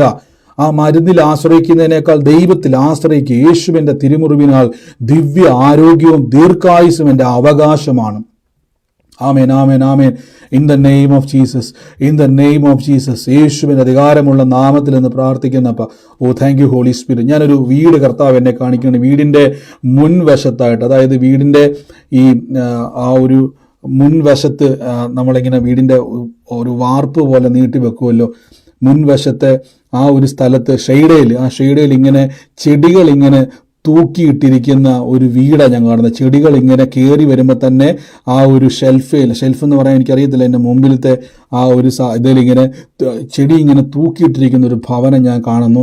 ആ ഭവനത്തിലേക്ക് കയറി ചെല്ലുമ്പോൾ തന്നെ എസ് എന്ന് പറയുന്ന ആദ്യ ലെറ്ററിലുള്ള ഒരു വ്യക്തിയെ കർത്താവ് എന്നെ അത് തന്നെ ഒരു വ്യക്തിയെ കർത്താവ് എന്നെ അവിടെ കാണിക്കണം. എസ് എന്ന അക്ഷരത്തിൽ ആദ്യം തുടങ്ങുന്ന ഒരു വ്യക്തിയുള്ള ഒരു ഭവനമാണ് കർത്താവ് എന്നെ കാണിക്കുന്നത്. ആ കുടുംബത്തെ നോക്കിക്കൊണ്ട് കർത്താവ് ഇങ്ങനെ ഒരു വാക്കിനോട് പറയുന്നു, ദൈവത്തിൻ്റെ സമാധാനം ആ കുടുംബത്തിൻ്റെ മേലേക്ക് വരികയാണ്. ദൈവത്തിൻ്റെ സമാധാനം ആ കുടുംബത്തിലേക്ക് വരികയാണ്. ഞാൻ കാണുന്ന ഒരു കാഴ്ച, ആ കുടുംബത്തിലെ കയറി വരുന്ന മുറിയിലായിട്ട് ഒരു പ്രായമായിട്ടുള്ള ഒരു അമ്മച്ചി ഇരിക്കുന്നതായിട്ട് ഞാൻ കാണുന്നുണ്ട്. പക്ഷേ ആ കസേര ഒഴിഞ്ഞിരിക്കുന്ന ഒരു കാഴ്ചയെ ഞാൻ കാണുന്നു.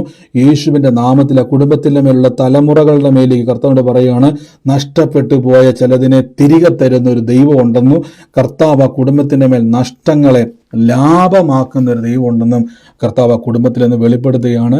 യേശുവിൻ്റെ നാമത്തിൽ നിന്ന് പ്രാർത്ഥിക്കുന്നപ്പ കർത്താവ് ഇന്ന് ആ കുടുംബത്തിൻ്റെ മേൽ ദൈവത്തിൻ്റെ പ്ലാനുകൾ തുറന്നു വരട്ടെ. In the name of Jesus Christ, യേശുവിൻ്റെ നാമത്തിൽ ഞാൻ പ്രാർത്ഥിക്കുന്നപ്പ പിതാവേ, ഞങ്ങളുടെ വലിയ കൃപ ഇന്ന് അവിടെ ചൊരിയുന്നല്ലോ, വലിയ കൃപ ഇന്ന് അവിടെ ചൊരിയുന്നല്ലപ്പ. In the name of Jesus Christ, യേശുവിൻ്റെ നാമത്തിൽ എന്ന് പ്രാർത്ഥിക്കുന്നപ്പ.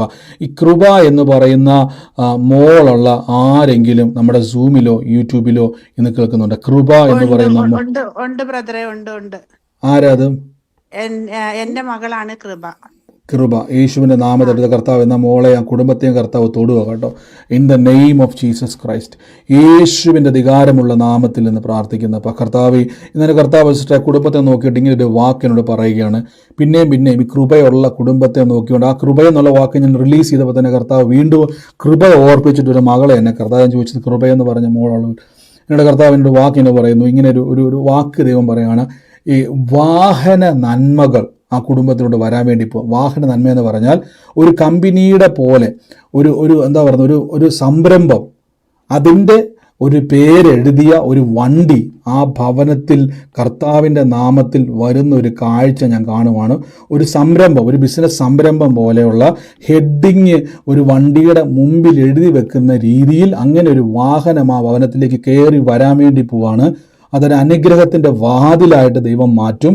എൻ്റെ കർത്താവ് കാണിക്കുന്ന ഒരു വരുമാന മാർഗത്തിൻ്റെ മേൽ ഒരു വർധനവാക്കി ദൈവം തരും. ഇങ്ങനെ ഒരു വാഹനത്തെ പേരെഴുതി ഇടുന്ന രീതിയിലേക്ക് ഒരു വാഹനം ഒരു പ്രസ്ഥാനത്തിൻ്റെ പേരെഴുതിയുള്ള വാഹനം ഭവനത്തിലേക്ക് വരുന്ന രീതിയിൽ ഒരു ബിസിനസ്സിൻ്റെ മാർഗത്തെ കൃപയുടെ ഭവനത്തിലേക്ക് ദൈവം തുറക്കാൻ വേണ്ടി പോവാണ്.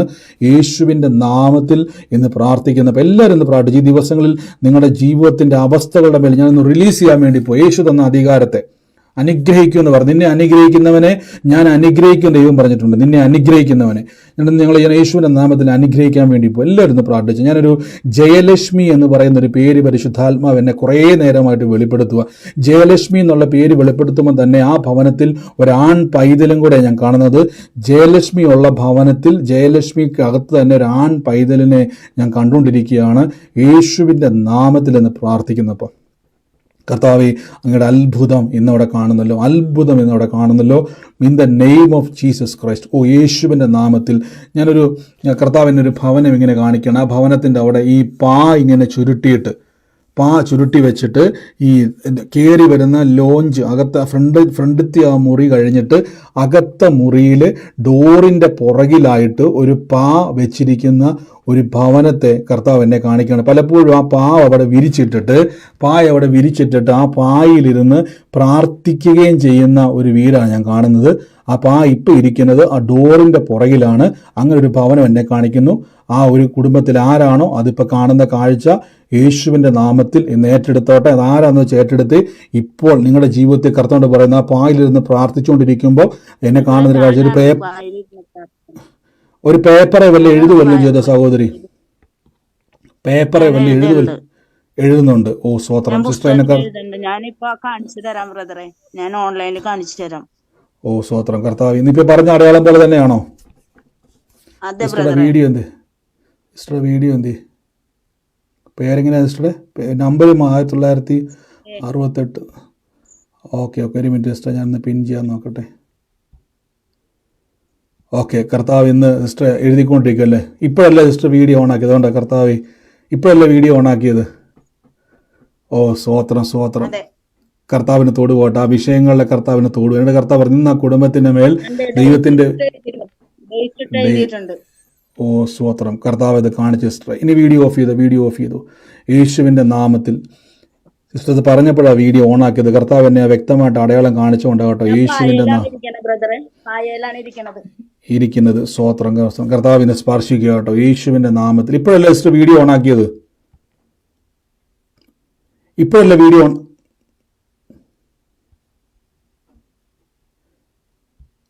വീഡിയോ ഓൺ ആക്കിയത്?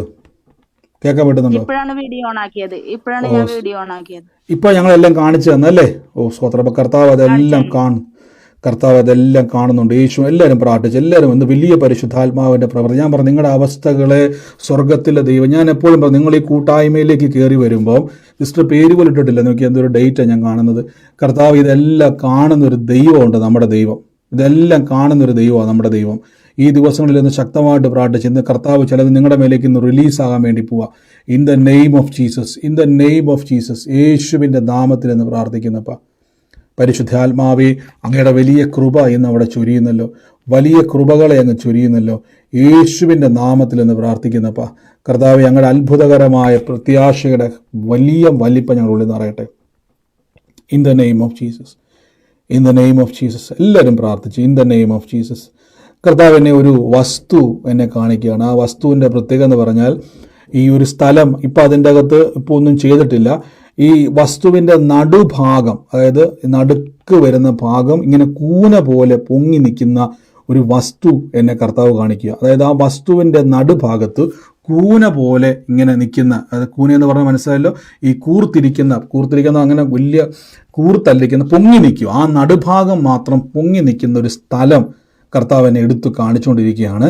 ആ ഒരു സ്ഥലവുമായിട്ട് ബന്ധപ്പെട്ട് എന്നോട് ദൈവം ഇങ്ങനെ ഒരു വാക്ക് പറയുന്നു. അപ്രതീക്ഷിതമായിട്ട് ചില വ്യക്തികൾ ആ സ്ഥലത്തേക്ക് വരികയും ആ സ്ഥലം നിമിത്തം നിങ്ങൾക്ക് ഒരു അനുഗ്രഹത്തിൻ്റെ വാതിൽ ദൈവം തുറക്കാൻ വേണ്ടി പോവാണ്.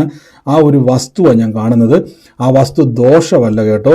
ആ വസ്തു നിങ്ങൾക്ക് ഒരിക്കലും ഒരു തലവേദനയല്ല. അത് നിമിത്തം ദൈവം ചിലരെ അതിൻ്റെ അകത്ത് കൊണ്ടുവരും. അത് നിങ്ങളുടെ ലൈഫിൽ വലിയൊരു വഴിത്തിരിവാന്ന് കർത്താവ് പറയുന്നു. യേശുവിൻ്റെ അധികാരമുള്ള നാമത്തിൽ ഇന്ന് റിലീസ് ചെയ്ത് പ്രാർത്ഥിക്കുന്നപ്പ, in the name of Jesus Christ ഞങ്ങളിപ്പോൾ അത് റിലീസ് ചെയ്ത് പ്രാർത്ഥിക്കുന്നപ്പ. ആരാധന യേശുവേ, ആരാധന യേശുവേ, അങ്ങയുടെ നാമമഹത്വം ഇന്നവിടെ വെളിപ്പെടുന്നല്ലപ്പ. ഇന്ന് ഞങ്ങൾ കർത്താവേ, ഞങ്ങൾ യേശുവിന്റെ അത് എന്റേതാണ് ബ്രദർ. ഹലോ ബ്രദർ, സിസ്റ്ററുടെ വസ്തുവാണത്. ഇപ്പൊ പറഞ്ഞ അടയാളം സിസ്റ്ററുടെ വസ്തുവാണത്. അതെ ബ്രദർ, അതെ ബ്രദർ, അതെ അതെ അതെ. ഏറ്റെടുത്ത വസ്തു എന്ന് അത് പറഞ്ഞതുപോലെ ചില ആളുകൾ ആ വസ്തുവിലേക്ക് വരികയും അത് നിങ്ങൾക്കൊരു അനുഗ്രഹമാക്കി ദൈവം മാറ്റാൻ വേണ്ടി, ഈ പറഞ്ഞ അടയാളം പോലെ അല്ലേ ആ വസ്തു ഇരിക്കുന്നത്? അതെ അതെ. ഓ യേശു, ഞാൻ കാണുന്നൊരു കാഴ്ച, ആ വസ്തുവിൻ്റെ മേൽ ഈ നാണയത്തൊട്ടെറിഞ്ഞിട്ട് ആ വസ്തു ഒരിക്കലും നിങ്ങളുടെ ജീവിതത്തിൽ അനുഗ്രഹമായി വരരുതെന്ന് പറഞ്ഞുകൊണ്ട് ചില ആളുകൾ അതിൻ്റെ മേൽ എറിഞ്ഞ ചില നാണയത്തുട്ടുകളെ ഞാൻ കാണുന്നുണ്ട്. പക്ഷെ കർത്താവിനോട് പറയുകയാണ്, ബിലയാമിൻ്റെ ശാപം ഇസ്രായേലിനെ ഏക്കാത്തതുപോലെ ആരാണോ അത് എറിഞ്ഞ് ആ വസ്തുവിൻ്റെ മേൽ അവകാശം പറയാൻ നോക്കിയത്, ആ വ്യക്തി കാണുക ആ വസ്തു നിമിത്തം തന്നെ ദൈവം നിങ്ങളെ അനുഗ്രഹമാക്കാൻ വേണ്ടി പോകുന്നു എന്ന് കർത്താവിനോട് പറയുന്നു. യേശുവിൻ്റെ നാമത്തിൽ ഞാൻ പ്രാർത്ഥിക്കുന്നപ്പ. Thank you holy spirit, in the name of Jesus Christ. ഞാനൊരു പേര് ഇങ്ങനെ കാണിക്കണം, പൗളിൻ എന്ന് പറയുന്ന ഒരു പേര് കർത്താവിനെ കാണിക്കുക. പൗളിൻ, അതൊരു ഒഫീഷ്യൽ നെയിമാണെന്ന് എനിക്ക് അറിയത്തില്ല. പൗളിൻ എന്ന് പറയുന്ന ഒരു പേര് എന്നെ ഇങ്ങനെ കുറേ നേരം ഉള്ളിൽ വന്നിരിക്കുക. പൗളിന് ഒരു മോനെ ഞാൻ കാണുന്നുണ്ട്. പൗളിൻ എന്നാണ് പറയുന്നത് എൻ്റെ ഉള്ളിലേക്ക് വരുന്നത്. അങ്ങനെ ഒരു വ്യക്തിയെ കർത്താവ് എന്നെ കാണിച്ചുകൊണ്ടിരിക്കുകയാണ്. യേശുവിൻ്റെ നാമത്തിലൂടെ കർത്താവിന് പറഞ്ഞു, ആ പൗളിൻ്റെ മേലേക്ക് കർത്താവിൻ്റെ ഒരു പ്രവൃത്തി വെളിപ്പെട്ടിട്ടൊരു വാക്ക് പറയുകയാണ്, നീ മരിക്കത്തില്ല, ജീവനോടെ ഇരുന്ന കർത്താവിൻ്റെ പ്രവൃത്തിയെ വർണ്ണിക്കുവാൻ പൗളിനെ ദൈവം ഇടയാക്കും എന്ന് കർത്താവിൻ്റെ വാക്ക് പറയുന്നു. യേശുവിൻ്റെ നാമത്തിൽ അത് റിലീസ് ചെയ്യുന്നു. അപ്പോൾ അതെന്നെ കേൾക്കുന്നത് സൂമിലായിക്കോട്ടെ, ലൈവിലായിക്കോട്ടെ, യേശുവിൻ്റെ നാമത്തിൽ അത് റിലീസ് ചെയ്ത് പ്രാർത്ഥിക്കുന്നു. അപ്പോൾ രോഗശക്തിക്ക് നിൻ്റെ മേൽ അധികാരമില്ല, രോഗാത്മാവിന് നിൻ്റെ മേൽ അധികാരമില്ല. In the name of Jesus ഞങ്ങൾ യേശുവിൻ്റെ നാമത്തിൽ അത് റിലീസ് ചെയ്ത് പ്രാർത്ഥിക്കുന്നപ്പോൾ ഇങ്ങനെ തലമുറകൾക്ക് വേണ്ടി പ്രാർത്ഥിക്കുന്നവർ എൻ്റെ കൂടെ ഒന്ന് പ്രാർത്ഥിച്ച്. ബ്രദറെ ഒരു നിമിഷം, ഇപ്പൊ ബ്രദർ പറഞ്ഞ ഒരു സ്ഥലം ഉണ്ടല്ലോ, നടുവിൽ ഇങ്ങനെ കൂന പോലെ ഇരിക്കുന്നു പറഞ്ഞ, എന്റെ ഒരു ഫ്രണ്ടിന്റെ സ്ഥലമാണ് അത്. ഇതേപോലെ തന്നെ ഞങ്ങൾ വിൽപ്പനയ്ക്കിട്ടിട്ട് എത്രയോ വർഷങ്ങളായി, 10-12 വർഷമായി വിൽപ്പനയ്ക്കിട്ടിട്ട്. ഇതേപോലെ അവരുടെ വീടായി പറമ്പിന്റെ മേളിലുള്ള ആൾക്കാർ ഇങ്ങനെ അതിലേക്ക് ഓരോരോ ദുഷ്കർമ്മങ്ങൾ ചെയ്തിട്ടിട്ട് ഇതുവരെയും ഞങ്ങൾക്കത് വിൽക്കാൻ പറ്റിയില്ല. പൈസയായിട്ട് വന്നിട്ട് പോലും എഗ്രിമെന്റ് എഴുതുന്ന സമയത്ത് പോലും തെറ്റിപ്പോയിട്ടുണ്ട്. അത് ആ സിസ്റ്റർ പറഞ്ഞതുപോലെ അത് ഞാനും ഏറ്റെടുക്കുന്നു. അതെന്റെ തീർച്ചയായിട്ടും അത് ഏറ്റെടുത്തോണം. കർത്താവ് അത് സാക്ഷ്യമാക്കി മാറ്റാനിടയായി തീർന്നും, അത്ഭുതമാക്കി മാറ്റാനിടയായി തീരും. ഞാൻ പറഞ്ഞു, ഓരോ ആഭിചാരത്തെ നിങ്ങൾ വിശ്വസിക്കേണ്ട, ഒരു പ്രതിസന്ധി ഇന്ന് നിങ്ങൾ അവിടെ ഞാൻ പറഞ്ഞു, നിങ്ങൾ ഈ ദിവസങ്ങളിൽ നിങ്ങളുടെ അകത്തേക്ക് വ്യാപരിക്കുന്ന ഒരു അധികാരത്തെ നിങ്ങൾ പകർന്നു കൊടുത്താൽ പറഞ്ഞുകൊണ്ടിരിക്കണം. ഇല്ല, ഞാൻ എൻ്റെ യാക്കോബ് ഓടിത്തളർന്ന് നിലത്ത് വീണപ്പോഴും താൻ വിശ്വസിച്ച് ദൈവം എൻ്റെ കൂടെയുണ്ട്, താൻ ദൈവം പറഞ്ഞതിനെ ഏറ്റെടുത്തു, നീ അനേക ജാതികൾക്ക് ഒരു അനുഗ്രഹമായി തീരും. ഒരു തലയണ പോലും മേടിക്കാൻ വകയില്ലാത്തവനെ ദൈവം പറയുകയാണ്, നീ അനേകർക്ക് അനുഗ്രഹമായി തരും. ഞാനൊരു ഉദാഹരണം പറയാം. ഒരു ചായ മേടിച്ചു കുടിക്കാൻ കഴിവില്ലാത്തവനോട് പറയുകയാണ്, നീ അനേകർക്ക് ബിരിയാണി മേടിച്ചു കൊടുക്കുമെന്ന് പറഞ്ഞാൽ അത് തെറ്റാണ്. പക്ഷെ ദൈവം പറഞ്ഞു, നീ അനേകർക്കൊരു അനുഗ്രഹമാണ്. അതേപോലെ ദൈവം നിങ്ങളെ അനേകർക്ക് പുഷ്ടിയുള്ള അനുഗ്രഹിക്കപ്പെട്ടവരാക്കി മാറ്റുക. രോഗശക്തികൾ ഇപ്പോൾ ശരീരത്തിൽ നിന്ന് മാറിപ്പോയിക്കൊണ്ടിരിക്കുക. ഞാൻ കൽപ്പിച്ചുകൊണ്ടിരിക്കുന്നു, യേശുവിൻ്റെ നാമത്തിൽ രോഗാത്മാക്കൾ വിട്ടുപോവുകയാണ്. ഞാനൊരു വ്യക്തിയെ കാണുന്നു, അമ്മിണി എന്ന് പറയുന്ന മരിച്ചുപോയ ഒരു പ്രായം ചെന്ന ഒരു സ്ത്രീയെ പലതവണ സ്വപ്നം കണ്ടിട്ട് ആ സ്വപ്നത്തിലൂടെ ഈ ഒരു വ്യക്തി വന്ന് പലപ്പോഴും ഇങ്ങനെ മാടി വിളിക്കുന്നത് പോലെ സ്വപ്നം കണ്ട് ഭയപ്പെട്ട് പലപ്പോഴും എണീക്കുന്ന ഒരു വ്യക്തിയെ കർത്താവ് സ്പർശിക്കുക. ഞാൻ നിങ്ങളുടെ സ്വപ്നത്തിലേക്ക് കർത്താവ് എന്നെ കൊണ്ടുപോവുകയാണ്. പലപ്പോഴും ഈ അമ്മിണി എന്ന് പറഞ്ഞ വ്യക്തിയുടെ പേര് പറഞ്ഞ് പിശാച് സ്വപ്നത്തിലൂടെ ഭയപ്പെടുത്തുകയാണ്. മരണം മരണം സംഭവിക്കുമെന്ന് പറഞ്ഞുകൊണ്ട് ഭയപ്പെടുത്തുന്ന ഒരു വ്യക്തിയെ കർത്താവ് എന്നെ കാണിക്കുന്നു. യേശുവിൻ്റെ നാമത്തിൽ ഇന്ന് നിങ്ങളുടെ മനസ്സിൻ്റെ ചിന്തകൾക്കകത്ത് കയറിക്കൂടിയ പിശാചിൻ്റെ തന്ത്രത്തോട് ഞാൻ കൽപ്പിക്കുന്നു, ഒന്നും ഒരിക്കലും ഒരനർത്ഥവും നിനക്ക് വരത്തില്ല, ഒരു ബാധയും നിന്റെ കൂടാരത്തിൽ അടുക്കത്തില്ലെന്ന് കർത്താവ് പറയും. ഇനി അതോർത്ത് ഭയപ്പെടേണ്ട. ഇനി എന്നെ കേൾക്കുന്ന വ്യക്തിയോട് ഞാൻ പറയുന്നു, ആ വ്യക്തിയുടെ പേര് പറഞ്ഞ് പിശാച് നിങ്ങളെ ഭയപ്പെടുത്താൻ നോക്കുന്നുവെങ്കിൽ ഉടനെ പറഞ്ഞോണം, ഇല്ല, ഒന്നും എനിക്ക് ഒരിക്കലും ഒരു ദോഷവും വരത്തില്ല. കിടക്കുന്നതിന് മുമ്പ് ഈ വചനം പറഞ്ഞ് കടന്നോണം. In the name of Jesus, യേശുവിൻ്റെ അധികാരമുള്ള നാമത്തിൽ നിന്ന് പ്രാർത്ഥിക്കുന്നപ്പ വലിയ ദൈവപ്രവർത്തികൾ ഇന്ന് അവിടെ ഉണ്ടാകുന്നല്ലോ, വലിയ ദൈവപ്രവർത്തികൾ ഉണ്ടാകുന്നല്ലോ. ഞാനിപ്പോൾ രോഗികളായി ഭാരപ്പെടുന്നവർക്ക് വേണ്ടി പ്രാർത്ഥിക്കാൻ വേണ്ടി പോവാണ്. നിങ്ങൾ ഈ നിമിഷം കയ്യോടെ വെച്ച്, വേദനയാൽ ഭാരപ്പെടുന്നവർ കയ്യോടെ വെച്ച്, കടഭാരത്തിലൂടെ ഭാരപ്പെടുന്നവർ നിങ്ങളുടെ പേഴ്സൊക്കെ എടുത്ത് കൈവച്ച്, ആ പോക്കറ്റിൽ വേഗം പോയ പേഴ്സൊക്കെ ഒന്ന് എടുത്ത് നിറയാൻ വേണ്ടി പോവാ. പത്രോസിന് വേണ്ടി കർത്താവ് മീൻ്റെ അകത്തൊരു ചതുദ്രമ പണത്തെ ഒളിപ്പിച്ചു വെച്ചെങ്കിൽ, ഇന്ന് ആകാശത്തുനിന്ന് മഞ്ഞ കൊഴിച്ച് ദൈവം അവർക്ക് നന്മ കൊടുത്തെങ്കിൽ, ഇന്ന് ദൈവമകൾക്ക് വേണ്ടി ദൈവം വഴി തുറക്കും. വാരി വിതറി കൊടുക്കുവാൻ നിനക്ക് നന്മ തരുമെന്ന് പറയുന്നത്. നിങ്ങളുടെ സാലറി കൊണ്ട് നടക്കുമോ? വാരി വിതറി കൊടുക്കുക എന്ന് പറഞ്ഞാൽ അളവില്ലാതെ കൊടുക്കുവാൻ, അളവില്ലാതെ കണക്കില്ലാതെ വാരി എറിയും. നമ്മൾ ഈ പ്രാവിനൊക്കെ തീറ്റ കൊടുക്കൊണ്ടിട്ട് വാരി എറിയുന്നത് അതേപോലെ നമ്മൾ കൊടുക്കുമ്പോൾ നമ്മൾ ഇന്നേ വരെ എണ്ണീറ്റുണ്ട് എത്ര അരിമണി ഗോതമ്പ് ഞാൻ പ്രാവിനും കോഴിക്കും എറിഞ്ഞു കൊടുത്തു. നമുക്ക് കണക്കില്ല. വാരി വിതറുക എന്ന് പറഞ്ഞാൽ കണക്കില്ലാതെ കൊടുക്കും. കണക്കില്ലാതെ കൊടുക്കുന്ന രീതിയിൽ, അതിൻ്റെ അർത്ഥം നിങ്ങളുടെ സാലറി കൊണ്ട് ഒരിക്കലും കണക്കില്ലാതെ കൊടുക്കാൻ പറ്റത്തില്ല, ബിസിനസ് നടക്കത്തില്ല. പിന്നെ എവിടുന്ന് വരും ഇത്? അതെനിക്കറിയത്തില്ല. ഒരു കാര്യം ഉറപ്പാണ്, വരുന്ന വഴി സ്വർഗത്തിൽ നിന്നാണ്. എങ്ങനെ വരുമെന്ന് അറിയത്തില്ല, പക്ഷേ തുറന്നു പിടിച്ച് കൈവച്ച് യേശുവിൻ്റെ നാമത്തിൽ ആ വരുമാന മാർഗങ്ങൾ വർദ്ധിക്കാൻ വേണ്ടി പോവുക, ഞെരുക്കങ്ങൾ മാറാൻ വേണ്ടി പോവുക, കടഭാരങ്ങൾ യേശുവിൻ്റെ നാമത്തിൽ വിട്ടുമാറാൻ വേണ്ടി പോവുക. ഈ സമയത്ത് ഞാൻ കർത്താവിൻ്റെ വേലയിൽ വിതച്ചവരെയും കൂടെ ഞാൻ പ്രാർത്ഥിക്കാൻ വേണ്ടി പോവാണ്. ഈ ദിവസങ്ങളിൽ നിങ്ങൾ കർത്താവിൻ്റെ വേലയിൽ വിതച്ചത് ഒരിക്കലും നഷ്ടമല്ല കേട്ടോ, ഒരു നഷ്ടവുമല്ല. വരാൻ പോകുന്ന പ്രയറുകൾക്ക് വേണ്ടി, കൂട്ടായ്മകൾക്ക് വേണ്ടി അവിടെ ഇടുന്ന ഓരോ കസേരയും അവിടെ വരുന്ന ഓരോ വ്യക്തിയും ഇരിക്കുമ്പോൾ, അവരാരാധിക്കുമ്പോൾ നിങ്ങളുടെ വിതയ്ക്കകത്ത് നിന്നാണ് അവർ ആരാധിക്കുന്നത്. ആ ആരാധനയുടെ അനുഗ്രഹം നിങ്ങളുടെയും നിങ്ങളുടെ തലമുറകളുടെ മേലേക്കും അനുഗ്രഹമായി വരും. അതുകൊണ്ട് വിതച്ചവരെ ഞാൻ ബ്ലസ് ചെയ്യുന്നു. പിന്നെയും വിതയ്ക്കുവാൻ കർത്താവിൽ നിങ്ങൾക്ക് അവസരമുണ്ട്. യേശുവിൻ്റെ നാമത്തിൽ എന്ന് പ്രാർത്ഥിക്കും. എൻ്റെ കൂടെ രോഗികളായി ഭാരപ്പെടുന്നവർ കൈവച്ച് ഇന്ന് ഞാൻ നിന്നോട് ചോദിക്കാൻ വേണ്ടി ഇപ്പോൾ വേദന, നിങ്ങൾ ഈ സമയത്ത് വേറെ സംശയങ്ങളായിട്ട് ഈ സമയത്ത് വരരുത്. ഇതിന് ശേഷം ഞാൻ ചോദിക്കും ആർക്കൊക്കെ വേദനകളിൽ നിന്ന് മോചനം കിട്ടിയവർക്ക് വേണേൽ പറയാനുള്ള അവസരമാണ്. ഈ സമയത്ത് വേറെ ഒന്നും പറയരുത്, പ്രാർത്ഥനാ വിഷയങ്ങൾ പറഞ്ഞു വരരുത്. ഈ സമയത്ത് രോഗസൗഖ്യത്തിൻ്റെ മേൽ, രോഗത്തിൻ്റെ മേൽ, രോഗശക്തിയുടെ മേൽ, രോഗത്തിൻ്റെ ആത്മാവിനെ യേശുവിൻ്റെ നാമത്തിൽ പുറത്താക്കുന്നു. ആ രക്തത്തിൻ്റെ മേൽ, ശരീരത്തിൻ്റെ മേൽ നിങ്ങൾ വ്യാപരിക്കുന്ന എല്ലാ രോഗങ്ങളെയും യേശുവിൻ്റെ നാമത്തിൽ നിന്ന് പുറത്താക്കുക.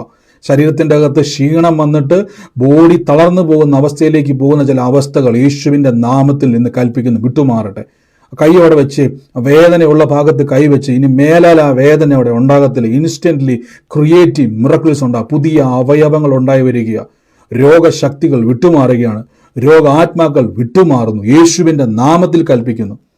ഇപ്പോൾ തന്നെ യേശുവിൻ്റെ നാമത്തിൽ ഞാൻ കാണുന്നപ്പോൾ, ഓ ജീസസ് ക്രൈസ്റ്റ്, ഞാനൊരു കർത്താവ് എന്നെ ഒരു വയലറ്റ് കളറിലെ ഹെഡിങ് എന്ന് പറഞ്ഞാൽ ഒരു വര വരച്ചിട്ട്, വരയെന്ന് പറഞ്ഞാൽ ഒരു എഗ്രിമെൻറ്റിൻ്റെ മുകളിൽ ഒരു വയലറ്റ് കളറിലെ ചതുരത്തിൽ ഇങ്ങനെ നീണ്ടി ഒരു പാരഗ്രാഫ് പോലെ കട്ടിക്ക് വരച്ചിട്ട ഒരു കമ്പനിയുടെ ഒരു സർട്ടിഫിക്കറ്റ് എന്ന് പറഞ്ഞാൽ ഒരു എഗ്രിമെന്റ് പോലത്തെ ഒരു പേപ്പറിന്റെ ഏറ്റവും ഒടുവിൽ കർത്താവിനെ ഇങ്ങനെ ഒരു വാക്ക് കാണിച്ചിട്ട് ഇങ്ങനെ പറയുകയാണ്, യെസ് എന്ന് പേരുള്ള ഒരു വ്യക്തി അതിൽ സൈൻ ചെയ്ത് അപ്രൂവ് ചെയ്ത് തരുന്ന ഒരു പേപ്പർ വർക്ക് കർത്താവ് എന്നെ കാണിക്കണം. വയലറ്റ് കളറ് ഇല്ലിങ്ങനെ അണ്ടർലൈൻ ചെയ്തേക്ക്. അണ്ടർലൈൻ എന്ന് പറഞ്ഞാൽ ഒരു വര അതിലുണ്ട്, ഇങ്ങനെ നീണ്ടു കിടക്കുന്ന ഒരു വരയുള്ള ഒരു കമ്പനിയുടെ ഒരു ലെറ്ററിൽ നിങ്ങൾക്ക് വേണ്ടി യെസ് എന്ന് പറയുന്ന ഒരു ആ ഒരു സിഗ്നേച്ചറിന്റെ ആദ്യ അക്ഷരം വലുതായിട്ട് യെസ് എന്ന് എഴുതിയിട്ടാണ് സൈൻ ചെയ്തിരിക്കുന്നത്. ആ സൈൻ എനിക്ക് ആ പേര് കറക്റ്റ് വായിക്കാൻ പറ്റുന്ന, പക്ഷേ യെസ് എനിക്ക് വ്യക്തമായിട്ട് കാണാം. അത് യേശുവിൻ്റെ നാമത്തെ റിലീസ് ചെയ്ത് ബ്ലോക്ക് ആക്കാൻ നോക്കിയ പിശാചിന്റെ സകല തന്ത്രത്തെയും വെട്ടിമാറ്റുന്നപ്പാ. In the name of Jesus ഞങ്ങളിത് റിലീസ് ചെയ്ത് പ്രാർത്ഥിക്കുന്നപ്പാ. അത് അനുഗ്രഹമായി തുറന്നു വരട്ടെ, അനുഗ്രഹമായി തുറന്നു വരട്ടെ, അത്ഭുതമായി തുറന്നു വരട്ടെ. ഇപ്പോൾ പ്രാർത്ഥിച്ച് ഞങ്ങൾ കൽപ്പിക്കുന്ന കർത്താവേ, വഴി തുറക്കട്ടെ, വഴി തുറക്കട്ടെ യേശുവിൻ്റെ നാമം. അത് പറയാനാണെങ്കിൽ മാത്രം നിങ്ങൾ മ്യൂട്ട് ചെയ്താൽ മതിയേ. In the name of Jesus, യേശുവിൻ്റെ നാമത്തിൽ ഞങ്ങളിത് പ്രാർത്ഥിക്കുന്നപ്പാ. കർത്താവിൻ്റെ അത്ഭുതത്തിന് നന്ദി പറയുന്നപ്പാ. യേശുവിൻ്റെ അധികാരമുള്ള ഇപ്പം തന്നെ വേദന ഉള്ളവരോട് ഞാൻ ചോദിക്കാൻ വേണ്ടി പോകണം. ഇപ്പോൾ ഈ നിമിഷം തന്നെ നിങ്ങൾക്ക് എന്താണോ കഴിയാത്തതെന്ന് ചെയ്ത് നോക്കിയേ, എന്താണോ നിങ്ങളുടെ ബുദ്ധിമുട്ട് അത് ചെയ്ത് നോക്കിയേ. നിങ്ങളുടെ ശരീരത്തിൽ നിന്ന് വേദന മാറിയവരാരെങ്കിലും ഉണ്ടെങ്കിൽ നിങ്ങൾക്ക് പറയാനുള്ള സമയമാണ്. ഈ സമയത്ത് വേറെ ഒന്നും ചോദിച്ചുകൊണ്ട് വരരുത്, പ്രാർത്ഥന റിക്വസ്റ്റ് പറയരുത്. പ്രാർത്ഥന റിക്വസ്റ്റുകളുടെ എല്ലാത്തിൻ്റെ മേൽ അത്ഭുതം നടന്നു കഴിഞ്ഞിരിക്കുന്നു. എല്ലാത്തിൻ്റെ മേൽ ഞാൻ ഉറപ്പിച്ചു വെറുതെ പറയല്ല. യേശുവിൻ്റെ നാമത്തിൽ വലിയൊരു ആ വചനത്തിൻ്റെ ശക്തിയിൽ നിന്നുകൊണ്ട് നമ്മൾ പ്രാർത്ഥിച്ചത്. ആ വിഷയത്തിന് മേൽ ദൈവം പ്രവർത്തിച്ചു കഴിഞ്ഞിരിക്കുന്നു. ആമേൻ. ഈ സമയത്ത് ആർക്കെങ്കിലും വേദന മാറിയവരുണ്ടെങ്കിൽ നിങ്ങൾക്ക് പറയാനുള്ള സമയമാണ്. ഉള്ളവരാരെങ്കിലും ഉണ്ടെങ്കിൽ പറഞ്ഞോട്ടെ.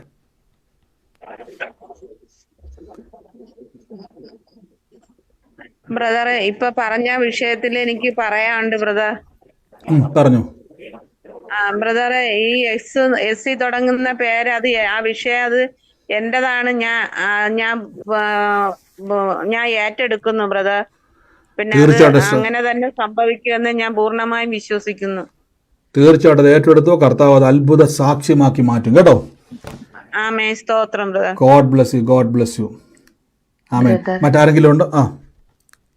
എനിക്ക് വയറിന്റെ ഒരു സൈഡിൽ നിന്ന് ഭയങ്കര വേദന, നെഞ്ചത്തുനിന്ന് വേദന, എന്തൊക്കെയോ അസ്വസ്ഥതകൾ ഉണ്ടായിട്ട് കുറെ സമയമായിട്ട് ഞാനിങ്ങനെ വല്ലാതെ വിയർത്ത് ഇരിക്കുകയായിരുന്നു. അപ്പൊ ഈ പ്രാർത്ഥന കഴിഞ്ഞതും അതിപ്പം മാറി. എന്തോ ഒരു നല്ലൊരു ഫീലിംഗ്, എന്താ ഗ്യാസ് ഒക്കെ കുടുങ്ങിയ പോലെ ഉണ്ടാവില്ല, അതുപോലെ കുറെ സമയങ്ങളായിട്ട് എനിക്ക് അസ്വസ്ഥയായിക്കൊണ്ടിരിക്കുകയായിരുന്നു. ഞാൻ വിയർത്ത് കുളിച്ച് എന്താ ചെയ്യണ്ടെന്ന് ചോദിച്ചിട്ട് ഇപ്പൊ അത് മാറി ഈ പ്രാർത്ഥന കഴിഞ്ഞപ്പോ.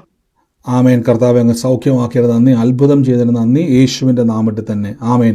മറ്റാരെങ്കിലും ഉണ്ടോ? ബ്രദർ, പിന്നെ കൊല്ലത്ത് നടക്കുന്ന മീറ്റിംഗിൽ എന്റെ ബന്ധു അവിടെ കൊല്ലത്ത് ചാത്തന്നൂര് താമസമുണ്ട്.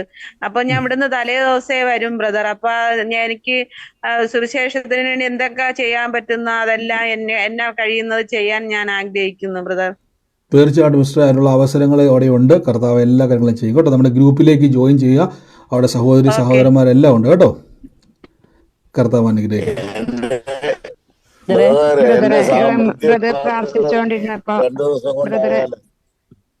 ബ്രദറെ നേരത്തെ പ്രാർത്ഥിച്ചോണ്ടിരുന്നപ്പോ ഒരു പേരുള്ള ഒരാള് ചെടികള് കയറി വരുന്നിടത്ത് ചെടികൾ തൂക്കിയിട്ടിട്ടുണ്ട് എന്ന് പറഞ്ഞത് എന്റെ ഹസ്ബൻഡാണ്. വീട്ടിലൊരു അമ്മച്ചി ഉണ്ടെന്ന് പറഞ്ഞത് ഞാൻ ഏറ്റെടുക്കണം കേട്ടോ ബ്രദറെ. തീർച്ചയായിട്ടും ഏറ്റെടുത്ത കർത്താവ് അത് വലിയൊരു സാക്ഷ്യമാക്കി മാറ്റും കേട്ടോ. God bless you. ആമേൻ. എന്റെ വീട്ടിൽ കേറി വരുമ്പോൾ ഒരു മിനിറ്റ് ഒരുമിച്ച് പറയല്ലേ. ഞാൻ തോമസ് സാറിനെ ഹോസ്റ്റ് ചെയ്തിട്ടുണ്ട്. പറഞ്ഞു. ഹലോ പറഞ്ഞു. പ്രാർത്ഥന സഹായം വേണം. ഞാന് വചനം വായിക്കാൻ എടുത്താല് നേരത്തെ വായിക്കുമ്പോ ഇങ്ങനെ വായിക്കാമായിരുന്നു. ഇപ്പൊ എനിക്ക് ഒരു അധ്യായം കംപ്ലീറ്റ് ചെയ്യുന്നതിന് ഞാനങ്ങ് മടുക്കുക, അസ്വസ്ഥനാകുക. നമ്മള് ഒരുപാട് വായിച്ച് മടുക്കുന്ന ഒരു സ്റ്റേജ് വന്നു പോകും ഒരു അധ്യായം തികയുന്നതിന് മുമ്പേ. അതുകൊണ്ട് ബ്രദർ മനസ്സിരുത്തി എനിക്ക് വേണ്ടി ഒന്ന് പ്രാർത്ഥിക്കണം. തീർച്ചയായിട്ടും പ്രാർത്ഥിക്കാൻ ബ്രദർ. എന്നെ ചെയ്യണമെന്ന് വെച്ചാൽ ബ്രദർ പഠിച്ച വചനങ്ങൾ ഉറക്കെ വീടിൻ്റെ അകത്ത് പറഞ്ഞുകൊണ്ട് നടക്കണം. അങ്ങനെ പറഞ്ഞുകൊണ്ട് നടക്കുമ്പോൾ വചനവുമായിട്ട് നമ്മുടെ മനസ്സും ചിന്തയും കണക്റ്റ് ആകും. ഇപ്പോൾ വചനവുമായിട്ട് നമ്മുടെ ചിന്തകൾ കണക്റ്റ് ആകുന്നില്ല. അതുകൊണ്ടാണ് ആ വചനം അറിയുന്ന വചനങ്ങൾ ഉറക്കെ വീടിൻ്റെ അകത്ത് പറഞ്ഞ് നടക്കണം. അത് പറഞ്ഞുകൊണ്ടിരിക്കണം തുടർമാനമായിട്ട്. ഇത് കഴിയുമ്പോൾ നമ്മുടെ മനസ്സും ശരീരവും ഫ്രീ ആവും. അപ്പം നമ്മൾ ബൈബിൾ വായിക്കുക കേട്ടോ. കർത്താവ് അത് ചെയ്യും. ആമേൻ. ആമേൻ. God bless you. മറ്റാരെങ്കിലും ഉണ്ടോ? എനിക്കൊരു കാര്യം ചോദിക്കാനുണ്ട്. ഇപ്പൊ ഈ സമയത്ത് ഞാൻ ഒരു നിമിഷം ഈ സമയത്ത് സാക്ഷ്യമുള്ള ഒരു സാക്ഷ്യത്തിന്റെ സമയമാണ്. ഞാൻ പറഞ്ഞല്ലോ, ഈ സമയത്ത് നിങ്ങളത് എല്ലാവരും ഒരുമിച്ച് പറയരുത്. സാക്ഷ്യങ്ങൾ പറയാനുള്ളവരുണ്ടെങ്കിൽ നിങ്ങൾക്ക് പറയാനുള്ള സമയമാണ്. ആരെങ്കിലും ഉണ്ടെങ്കിൽ പറഞ്ഞാട്ടെ. സാക്ഷ്യമുള്ളവർ. ഹലോ ബ്രദറെ, എന്റെ മോന് കിഡ്നിയുടെ പ്രോബ്ലം ഉണ്ട് ബ്രദറെ, ഒന്ന് പ്രാർത്ഥിക്കുക. 2 കിഡ്നിയും ഫെയിൽ ആവുക. വിഷയത്തിന്റെ മേൽ ദൈവം അത്ഭുതം ചെയ്ത് കഴിഞ്ഞു. ഇന്ന് മുതൽ പറഞ്ഞു, കർത്താവേ യേശുവിന്റെ തിരുമുറിവിനാൽ പുതിയ കിഡ്നി തന്നെ ദൈവം എനിക്ക് തന്നിരിക്കുന്നു പറഞ്ഞു. ഞാൻ പറഞ്ഞില്ല, പ്രാർത്ഥന കഴിഞ്ഞു. ഇനി ഒന്നും ചെയ്യേണ്ട, വിശ്വാസ പ്രഖ്യാപനം പറഞ്ഞുകൊണ്ടിരുന്നാൽ മാത്രം മതി. പുതിയ കിഡ്നി അവിടെ സൃഷ്ടിക്കപ്പെട്ടിരിക്കുന്നു തന്നെ പറയുക. കർത്താവ് അത് ചെയ്തിരിക്കുന്നു കേട്ടോ. സാക്ഷിയുള്ളവർ പറഞ്ഞോട്ടെ. ബ്രദറെ എനിക്ക് ബ്രദറെ പറയട്ടെ പറഞ്ഞു ബ്രദറെ, ആ ദൈവനാമത്തിന് മഹത്വം ഉണ്ടാകട്ടെ. ഇന്നലെ എന്റെ മകളുടെ ഡ്യൂട്ടി കഴിഞ്ഞ് വന്നപ്പോഴേ വന്ന് വീട്ടിലോട്ട് പോകുന്ന വഴി മോൻ കൊണ്ടുപോകുന്ന വഴി ബൈക്കിൽ ഷാള് കുരുങ്ങിയിട്ട് അവള് ബൈക്കിൽ നിന്ന് വീണു. ഞങ്ങളെല്ലാം പേടിച്ചു പോയി. ഞാനും എന്റെ സഹോദരങ്ങളും എല്ലാരെയും ഞാൻ വിളിച്ചു പറഞ്ഞു. അന്നേരമേ അടിപ്പിണരാൽ സൗഖ്യം ഉണ്ടാകട്ടെ, അവൾക്ക് ഒരു ആപത്തും വരരുതേ എന്ന് പ്രാർത്ഥിച്ചു. തല പൊട്ടിയിട്ടുണ്ട്, എങ്കിലും സ്കാൻ ചെയ്തപ്പോൾ മറ്റു കുഴപ്പങ്ങളൊന്നുമില്ല. ആ പൊട്ടിയടുത്ത് 5-6 സ്റ്റിച്ച് ഇടേണ്ടി വന്നു. പിന്നെ ദേഹത്തെല്ലാം ചതവൊക്കെ ഉണ്ട്, വേറെ മറ്റു പ്രശ്നമൊന്നുമില്ലാതെ കർത്താവ് അത്ഭുതകരമായിട്ട് കാത്തു. അതൊരു വലിയ സാക്ഷ്യമായിട്ട് സമർപ്പിക്കുന്നു. തീർച്ചയായിട്ടും ഇന്ന് വലിയൊരു വിലാപ ഭവനമാകേണ്ട സ്ഥാനത്ത് കർത്താവ് ഇന്ന് അവിടെ ദൈവം ഒരു സാക്ഷ്യമാക്കിയത് നന്ദി പറയുന്നു. യേശുവിൻ്റെ നാമത്തിൽ തന്നെ. God bless U. കർത്താവ് അനുഗ്രഹിക്കട്ടെ. മറ്റാരെങ്കിലും ഉണ്ടോ? ഹലോ പറഞ്ഞു. പ്രാർത്ഥിച്ച സമയത്ത് എനിക്ക് കാലിന്റെ വലതിന് വേദനയായിരുന്നു. വേദന മാറിയതായിരുന്നു. ഞാൻ എല്ലാ ദിവസവും ബ്രദർ വെള്ളം പ്രാർത്ഥിച്ച് തിരുമുറുകിനാൽ സൗഖ്യമെന്ന് പറഞ്ഞ് കഴിക്കുന്നുണ്ടായിരുന്നു. ഇന്നലെ വളരെ വേദനയായിരുന്നു. പ്രാർത്ഥിച്ചു കഴിഞ്ഞ ഉടനെ എനിക്ക് സൗഖ്യം വന്നില്ല. എങ്കിൽ പോലും ഇന്ന് എനിക്ക് സുഖമായി. ഞാൻ അതിന്റെ സാക്ഷ്യമായിട്ട് പറയുന്ന കർത്താവ് എനിക്ക് സൗഖ്യം തന്നു. ഇതുവരെയും വേദന ഉണ്ടായിട്ടില്ല. ആമേൻ. കർത്താവ് ഇന്ന് വേദന മാറ്റി നന്ദി പറയുന്നപ്പോൾ പൂർണ്ണ സൗഖ്യത്തിന് നന്ദി കർത്താവ് യേശുവിന്റെ നാമത്തിൽ തന്നെ. ആമേൻ. ഹലോ ബ്രദറെ, എന്റെ ഭർത്താവിന്റെ അമ്മ. ഹലോ ബ്രദറെ, സാക്ഷ്യം പറയാനുണ്ടായിരുന്നു. എന്റെ ഭർത്താവിന്റെ അമ്മ മുട്ടടിച്ച് വീണ് ബ്രദറെ. അത് യേശുവിന്റെ തിരുമുറിവിനാൽ സൗഖ്യം ഉണ്ടാകട്ടെ എന്ന് പറഞ്ഞപ്പം അത് അസ്ഥി പൊട്ടന്റെ 80 വയസ്സോളം ഉണ്ട് ബ്രദറെ. എന്നിട്ട് കൊണ്ട് പിന്നെ എക്സ്റേ എടുപ്പിച്ചപ്പം ഒരു പൊട്ടല് പോലും ഇല്ല. യേശുവിന്റെ തിരുമുറിവിനാൽ സൗഖ്യം ഉണ്ടാകട്ടെ എന്ന് പറഞ്ഞപ്പോ പൊട്ടല് പോലും ഇല്ല. അമ്മയ്ക്ക് ഭയങ്കര സന്തോഷമായി. അപ്പൊ ഞാൻ പറഞ്ഞായിരുന്നു, അമ്മേ യേശുവിന്റെ തിരുമുറിവിനാൽ സൗഖ്യം ഉണ്ടാകട്ടെ എന്ന് പറയാൻ പറഞ്ഞപ്പോ പറഞ്ഞു, അയ്യോ മോളെ എനിക്ക് അറിയത്തില്ല, ഞങ്ങൾ ഹിന്ദു ബാക്ക്ഗ്രൗണ്ടിൽ നിന്ന് വന്നവരായതുകൊണ്ട് അമ്മയ്ക്ക് അതൊന്നും പറയാൻ അറിയത്തില്ലായിരുന്നു. അപ്പൊ ഞാൻ എഴുതി കൊടുത്തപ്പോ അമ്മ അത് നെഞ്ചോട് ചേർത്ത് വെച്ച് യേശുവിന്റെ തിരുമുറിവിനാൽ സൗഖ്യം ഉണ്ടാകട്ടെ എന്ന് പറഞ്ഞ്. അന്നേരം അമ്മയ്ക്ക് അവിടെ ചെന്ന് ഇങ്ങനെ നോക്കിയപ്പം പൊട്ടലൊന്നുമില്ല. അത് ഒരു വലിയ അത്ഭുത സാക്ഷിയായിട്ട് ഞാൻ പറയുന്നു ബ്രദറെ. ആമേൻ. തീർച്ചയായിട്ടും പറയും സൗരി പറഞ്ഞ പോലെ തന്നെ ആ മാതാവിനെ കൊണ്ട് പറയിപ്പിച്ച് ഒരു കുഴപ്പവും ഇല്ല, ഒരു പൊട്ടലും ഇല്ല, ഒരു പ്രോബ്ലവും ഇല്ല എന്നവിടെ കാണാൻ ഇടയായി തീർന്നു. ആ വീഴ്ചയിൽ കർത്താവ് സുഖപ്പെടുത്തിന് നന്ദി, സൗഖ്യമാക്കിന് നന്ദി. യേശുവിൻ്റെ നാമത്തിൽ തന്നെ. ഗോഡ് ബ്ലസ് യു സിസ്റ്ററെ. കർത്താവ് അനുഗ്രഹിക്കട്ടെ. മറ്റാരെങ്കിലും ഉണ്ടോ? ഹലോ, പറഞ്ഞു. ബ്രദറെ, ഞാൻ 3 ദിവസം കൊണ്ട് ഞാൻ വെയിറ്റ് ചെയ്യുമായിരുന്നു. എന്നെ ഈ 3 മാസമായി എൻ്റെ കണ്ണിന്റെ വലത്തെ കണ്ണിനകത്ത് ഭയങ്കര വേദനയായിരുന്നു. അത് പിന്നെ ഭയങ്കര മാനസിക ടെൻഷൻ അനുഭവിച്ചിട്ടുണ്ടായ ഒരു വേദനയാണെന്ന് എനിക്ക് മനസ്സിലാക്കാൻ പറ്റി. അതപ്പം 3 ദിവസം കൊണ്ട് ഞാൻ വെയിറ്റ് ചെയ്യുമായിരുന്നു, അത് മാറിയോ ഇല്ലെന്ന് അറിയാൻ വേണ്ടി. അപ്പൊ ഇന്ന് പ്രാർത്ഥനയും കൂടെ കഴിഞ്ഞപ്പോൾ അത് പൂർണ്ണമായിട്ടും മാറിയിട്ടുണ്ട്. അത് അത് വലിയ അത്ഭുതമാണ് ബ്രദർ പറഞ്ഞത്. 3 മാസം ഉണ്ടായിരുന്ന ബുദ്ധിമുട്ടായിരുന്നു അല്ലേ? അതെ, ഞാനത് കണ്ണിനകത്തില് ഭയങ്കര വിങ്ങുന്ന ഒരു വേദന. അതിന് കണ്ണ് ഡോക്ടറെയൊക്കെ പോയി കാണുകയൊക്കെ ചെയ്തു, എന്നിട്ടൊന്നും അതിന് പരിഹാരമായില്ല. പിന്നെ പ്രാർത്ഥനയിൽ ഇങ്ങനെ സമർപ്പിച്ച് പ്രാർത്ഥിച്ചുകൊണ്ടിരുന്നു. ആ സമയത്താണ് ഇത് ഉണ്ടായത്. അത് ദൈവനാമത്തിനായി ഞാനിവിടെ സാക്ഷ്യമായിട്ട് പറയാം. ആമേൻ. അത് വലിയൊരു സാക്ഷ്യമാണ് ബ്രദർ പറഞ്ഞ പോലെ. 3 മാസമായിട്ട് വേദന, ഡോക്ടറെ കൊണ്ട് കണ്ണ് ഡോക്ടറെ കാണിച്ചു, ട്രീറ്റ്മെന്റ് ചെയ്തു, ഒരു വ്യത്യാസവും വന്നില്ല. പക്ഷെ പ്രാർത്ഥനയിൽ അത് പൂർണ്ണ സൗഖ്യമായി. ടെൻഷൻ കാരണം ഉണ്ടായ ഒരു വിഷയമാണ്. കർത്താവ് അത് സൗഖ്യം. ഇപ്പൊ ആ വേദന മാറി പൂർണ്ണമായിട്ട്. ഞാൻ 3 ദിവസം കൊണ്ട് വാച്ച് ചെയ്തുകൊണ്ടിരിക്കുന്നത് മാറി പൂർണ്ണമായിട്ട്. മാറി. ആമേൻ. കർത്താവ് അങ്ങ് സൗഖ്യമാക്കിയ നന്ദി. God bless you brother. യേശുവിന്റെ നാമത്തിൽ തന്നെ. ആമേൻ. God bless you. മറ്റാരെങ്കിലും ഉണ്ടോ? ഹലോ ബ്രദർ, റെഡ് വസ്ത്രം ധരിച്ചു വരുന്ന ബ്രദർ ആ ദൈവാലോചന പറഞ്ഞതിന് ശേഷം പിന്നെ ഒരുപാട് മാറ്റങ്ങൾ. ഒരു മിനിറ്റ്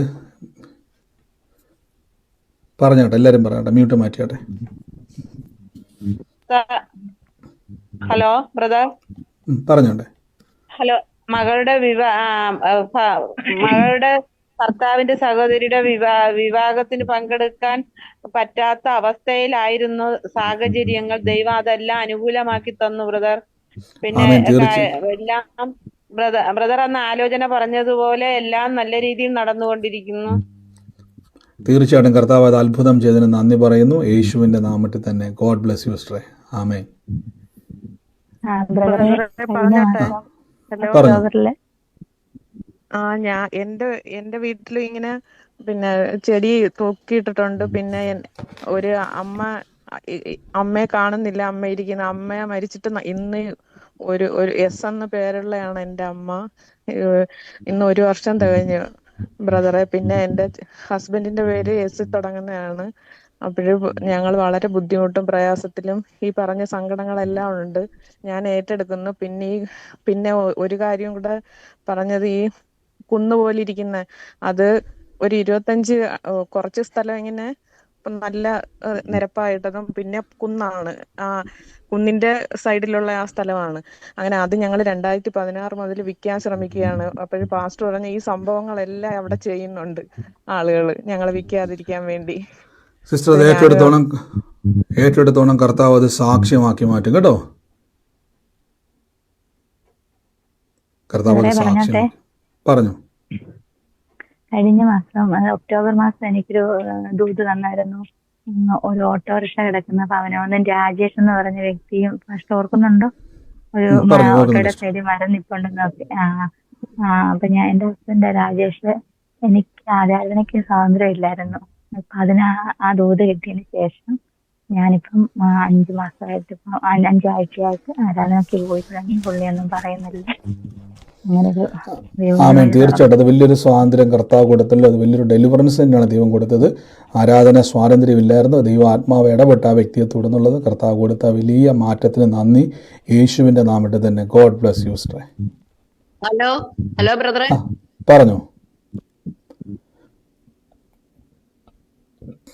പറഞ്ഞു കേൾക്കുന്നുണ്ട്. ബ്രദറെ ടൗൺ ഹാൾ കിട്ടത്തില്ല, അത് പുതുക്കി പണിയുന്നത് കൊണ്ട് കിട്ടില്ല. കേൾക്കുന്നില്ല. പറഞ്ഞോ. എന്റെ മോള് ഷൈനി എന്ന് പറഞ്ഞ ബ്രദർ പ്രാർത്ഥിച്ചിട്ടുള്ളതാ. ക്യാൻസറിന്റെ അസുഖത്താൽ ഭാരപ്പെട്ട ഐസിയുലായിപ്പം ഒന്ന് പ്രാർത്ഥിക്കണമെന്ന് പറയാനാ വിളിച്ചത്. ഐസിയുലാണ് ഇപ്പം. കർത്താവ് ഞങ്ങൾ യേശുവിന്റെ നാമത്തിൽ നിന്ന് പ്രാർത്ഥിക്കുന്നു. ഐസിയുയിൽ കർത്താവെ ആ രോഗക്കിടക്ക പുറത്തു വരട്ടെ. യേശു ഞങ്ങൾ ഓൾറെഡി ഞങ്ങളെല്ലാവരും പ്രാർത്ഥിച്ചു കഴിഞ്ഞല്ലോ. അപ്പം ഞങ്ങളിപ്പോൾ യേശു അതിൽ വിശ്വസിച്ച് പറയുന്നു. അപ്പം കർത്താവ് സൗഖ്യമാക്കിയതിന് നന്ദി, അത്ഭുതം ചെയ്തതിന് നന്ദി, ആ ഹോസ്പിറ്റലിൽ നിന്ന് പുറത്ത് കൊണ്ടുവന്നതിന് നന്ദി, സാക്ഷ്യമാക്കിയതിന് നന്ദി. അപ്പം യേശുവിന്റെ നാമത്തിൽ തന്നെ ആമേൻ. ആമേൻ. പറഞ്ഞു.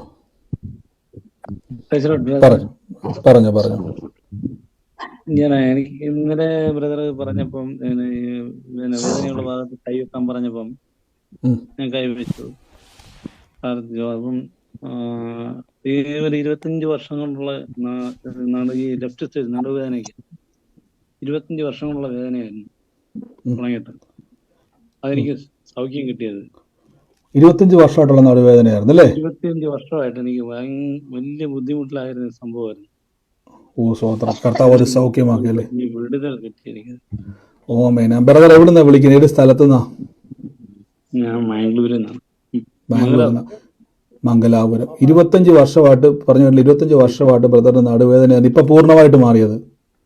മാറിയത് ഇന്നത്തെ പ്രാർത്ഥനയിൽ അതോ ഇന്നലത്തെ പ്രാർത്ഥനയിൽ? അത് വലിയ അത്ഭുതം കേട്ടോ. 25 വർഷമായിട്ടുണ്ടായിരുന്ന നടുവിന്റെ വേദന ഇന്നലത്തെ പ്രാർത്ഥനയിൽ കർത്താവ് അത് പൂർണ്ണ സൗഖ്യമാക്കി. കർത്താവ് അങ്ങ് തൊട്ടതിന് നന്ദി. ബ്രദറെ കർത്താവ് തൊട്ടതാണ്. കർത്താവുമായിട്ട് ചേർന്ന് നിൽക്കുക. ഇത്രയും വർഷമായിട്ട് നടക്കാത്ത പ്രവൃത്തികളെ കർത്താവ് തുറക്കും കേട്ടോ. വലിയ അത്ഭുതമാക്കി ദൈവം മാറ്റും. ഗോഡ് ബ്ലസ് യു ബ്രദറെ. God bless you. ആമേൻ. യേശുവിന്റെ നാമത്തിൽ തന്നെ ആമേൻ. ബ്രദർ, ഞാൻ ഒരു വസ്തുവിന്റെ പൊങ്ങി ഉയർന്നു നിൽക്കുന്ന ഭാഗം അങ്ങനെ പറഞ്ഞത് ഞങ്ങളുടെ വസ്തു അതുപോലെയാണ്. കുറെ വർഷമായിട്ട് അത് വിൽക്കാൻ വിചാരിക്കുന്ന ഇതുപോലെ തടസ്സങ്ങളാ വന്ന് നോക്കുന്നവരെല്ലാം വെറുതെ അങ്ങ് പോവുകയാണ്. വീടും വസ്തുവും കൂടെ ഞങ്ങളുടെ കടങ്ങളാൽ ഇച്ചിരി ലോണിന്റെ ഇതെല്ലാം ബുദ്ധിമുട്ടായിട്ടിരിക്കുക. നോട്ടീസും ഒക്കെ വന്നിട്ട് കിടക്കുകയാണ്. അത് വരുന്നവരെല്ലാം അങ്ങനെ വന്നിട്ട് അങ്ങ് പോവുക. അത് ഞാൻ ഏറ്റെടുക്കുന്നു. ഏറ്റെടുത്ത് കർത്താവ് അത് അത്ഭുതമാക്കി മാറ്റും കേട്ടോ. സാക്ഷ്യമാക്കി ദൈവം മാറ്റും. ആമേൻ. അതുപോലെ ഒരു സംശയം ചോദിച്ചോട്ടെ? ഞാൻ ദുബായിലുള്ള ഒരു സഹോദരിക്ക് വേണ്ടിയിട്ട് ശ്വാസമുട്ടലായിട്ടിരിക്കുന്ന സഹോദരിക്ക് വേണ്ടി പ്രാർത്ഥിച്ച് ഞാൻ രാത്രിയിലാണ് പ്രാർത്ഥിച്ചത് ഫോണിലൂടെ. എന്നിട്ട് പിറ്റേന്ന് എനിക്ക് രാവിലെ എഴുന്നേറ്റപ്പോൾ മുതൽ തലവേദനയും വയ്യാഴിക വന്നു. ഞാൻ യേശുവിൻ്റെ തിരുമുറ എനിക്ക് സൗഖ്യം വരുമെന്ന് ഞാനിങ്ങനെ പറഞ്ഞുകൊണ്ടിരിക്കുക. എന്നിട്ട് അന്ന് ഞാൻ വെള്ളിയാഴ്ച ചർച്ചിലൊക്കെ പോയിട്ട് എനിക്ക് വണ്ടിയിലൊന്നും ഇരിക്കാൻ വയ്യ. എന്നിട്ട് ഇടയ്ക്ക് ഒരിടത്ത് 2 ബസ് കയറിയാണ് പോകുന്നത്. അപ്പോൾ അവരിടത്ത് നിർത്തിയിട്ട് ഞാൻ കൊട്ടാരക്കരയാണ്. അപ്പോൾ അവിടെ നിർത്തി ഇത്തിരി വെള്ളമൊക്കെ കുടിച്ചിട്ട് എനിക്ക് ബസ്സിൽ നിന്നിട്ട് ഛർദ്ദിക്കാൻ വരുന്നു, ടോയ്ലറ്റിൽ പോകാൻ തോന്നുന്നു. എന്നിട്ട് ഞാൻ പ്രാർത്ഥിക്കും, വചനം ചൊല്ലുമായിരുന്നു, യേശുവിൻ്റെ തിരുമുറിവിനാൽ സൗഖ്യം വരും. അത് കഴിഞ്ഞിട്ട് എനിക്ക് സഹിക്കാൻ വയ്യ. എന്നിട്ട് ഞാൻ വല്ല വിധേനയും വീട്ടിൽ വന്നിട്ട് ഞാൻ അപ്പോൾ എൻ്റെ ഒരു പ്രാർത്ഥിക്കുന്ന ഒരു സഹോദരിയോട് പറഞ്ഞു ഇതുപോലെ ഒന്ന് പ്രാർത്ഥിക്കണം. അങ്ങനെ പ്രാർത്ഥിച്ചു. പക്ഷെ എന്നിട്ടൊന്നും എനിക്ക് പിന്നെ രാത്രി വീണ്ടും ഞാൻ ഒന്നുകൂടെ എനിക്കൊന്ന് പ്രാർത്ഥിക്കണം പറഞ്ഞപ്പോൾ ആ സഹോദരി പറഞ്ഞതുപോലെ പാമ്പിൻ്റെയും തേളുകളെയും ശത്രുവിൻ്റെ അപ്പോഴാണ് എനിക്ക് ആ വചനം കിട്ടിയത്. അങ്ങനെ ഞാൻ 2-3 പ്രാവശ്യം പറഞ്ഞപ്പോഴത്തേക്കിന് എനിക്ക് വിടുതൽ വന്ന്. അതെന്താ അങ്ങനെയെന്നൊന്ന് ചോദിക്കാൻ ഞാൻ കുറേ പ്രാവശ്യം കൊണ്ട് ട്രൈ ചെയ്യുന്നുണ്ട്. അത് തന്നെ രജിസ്റ്റർ നമുക്ക് ശരീരമായിട്ട് അസ്വസ്ഥതകൾ വരുമ്പോൾ നമ്മുടെ ഉള്ളിൽ നമ്മൾ അറിയാത്ത പല കോട്ടകൾ കിടപ്പുണ്ട്. ചിലപ്പോൾ നമ്മൾ ഒന്ന് പ്രാർത്ഥിച്ചാൽ അത് മാറത്തില്ല, അതിങ്ങനെ കിടക്കുമ്പോൾ സിസ്റ്റർ എന്തെന്ന് വെച്ച് കഴിഞ്ഞാൽ സിസ്റ്റർ ആ വാക്യത്തിൻ്റെ പ്രത്യേകതയാണ് പാമ്പുകളെയും തേളുകളെയും ശത്രുവിൻ്റെ മുഴുബലത്തെയും ശ്രദ്ധിച്ചു. ആ വാക്കെങ്ങനെയാണ്? മുഴുബലത്തെയും ചവിട്ടാൻ എനിക്ക് അധികാരമുണ്ട്, എനിക്കൊന്നും ഒരിക്കലും ഒരു ദോഷം വരത്തില്ല. ആ വചനം പറഞ്ഞുകൊണ്ടിരുന്നപ്പോൾ മുഴുബലവും, അപ്പം നമ്മളറിയാത്ത ഏതൊക്കെയോ ബലം ഉണ്ടെന്നൊക്കെ നമ്മൾ വിശ്വസിക്കുന്ന ഒരു അണ്ടർസ്റ്റാൻഡിങ് നമ്മൾ കിടപ്പുണ്ടായിരുന്നു. ആ വാക്ക് പറഞ്ഞപ്പോൾ മുഴുവൻ ബലത്തെ എനിക്ക് ചവിട്ടാൻ അധികാരമുണ്ടെന്ന് പറഞ്ഞപ്പോൾ എന്ത് സംഭവിച്ചു? അത് മുഴുവനും സൗഖ്യമാകാൻ ഇടയായി തീർന്നു, അത്ഭുതമാകാൻ ഇടയായി തീർന്നു കേട്ടോ. അതാണ് സംഭവിച്ചത്, മറ്റൊന്നുമല്ല. അത് വേറൊന്നും തെറ്റിദ്ധരിക്കേണ്ട, കർത്താവ് അത് അത്ഭുതമാക്കി കേട്ടോ.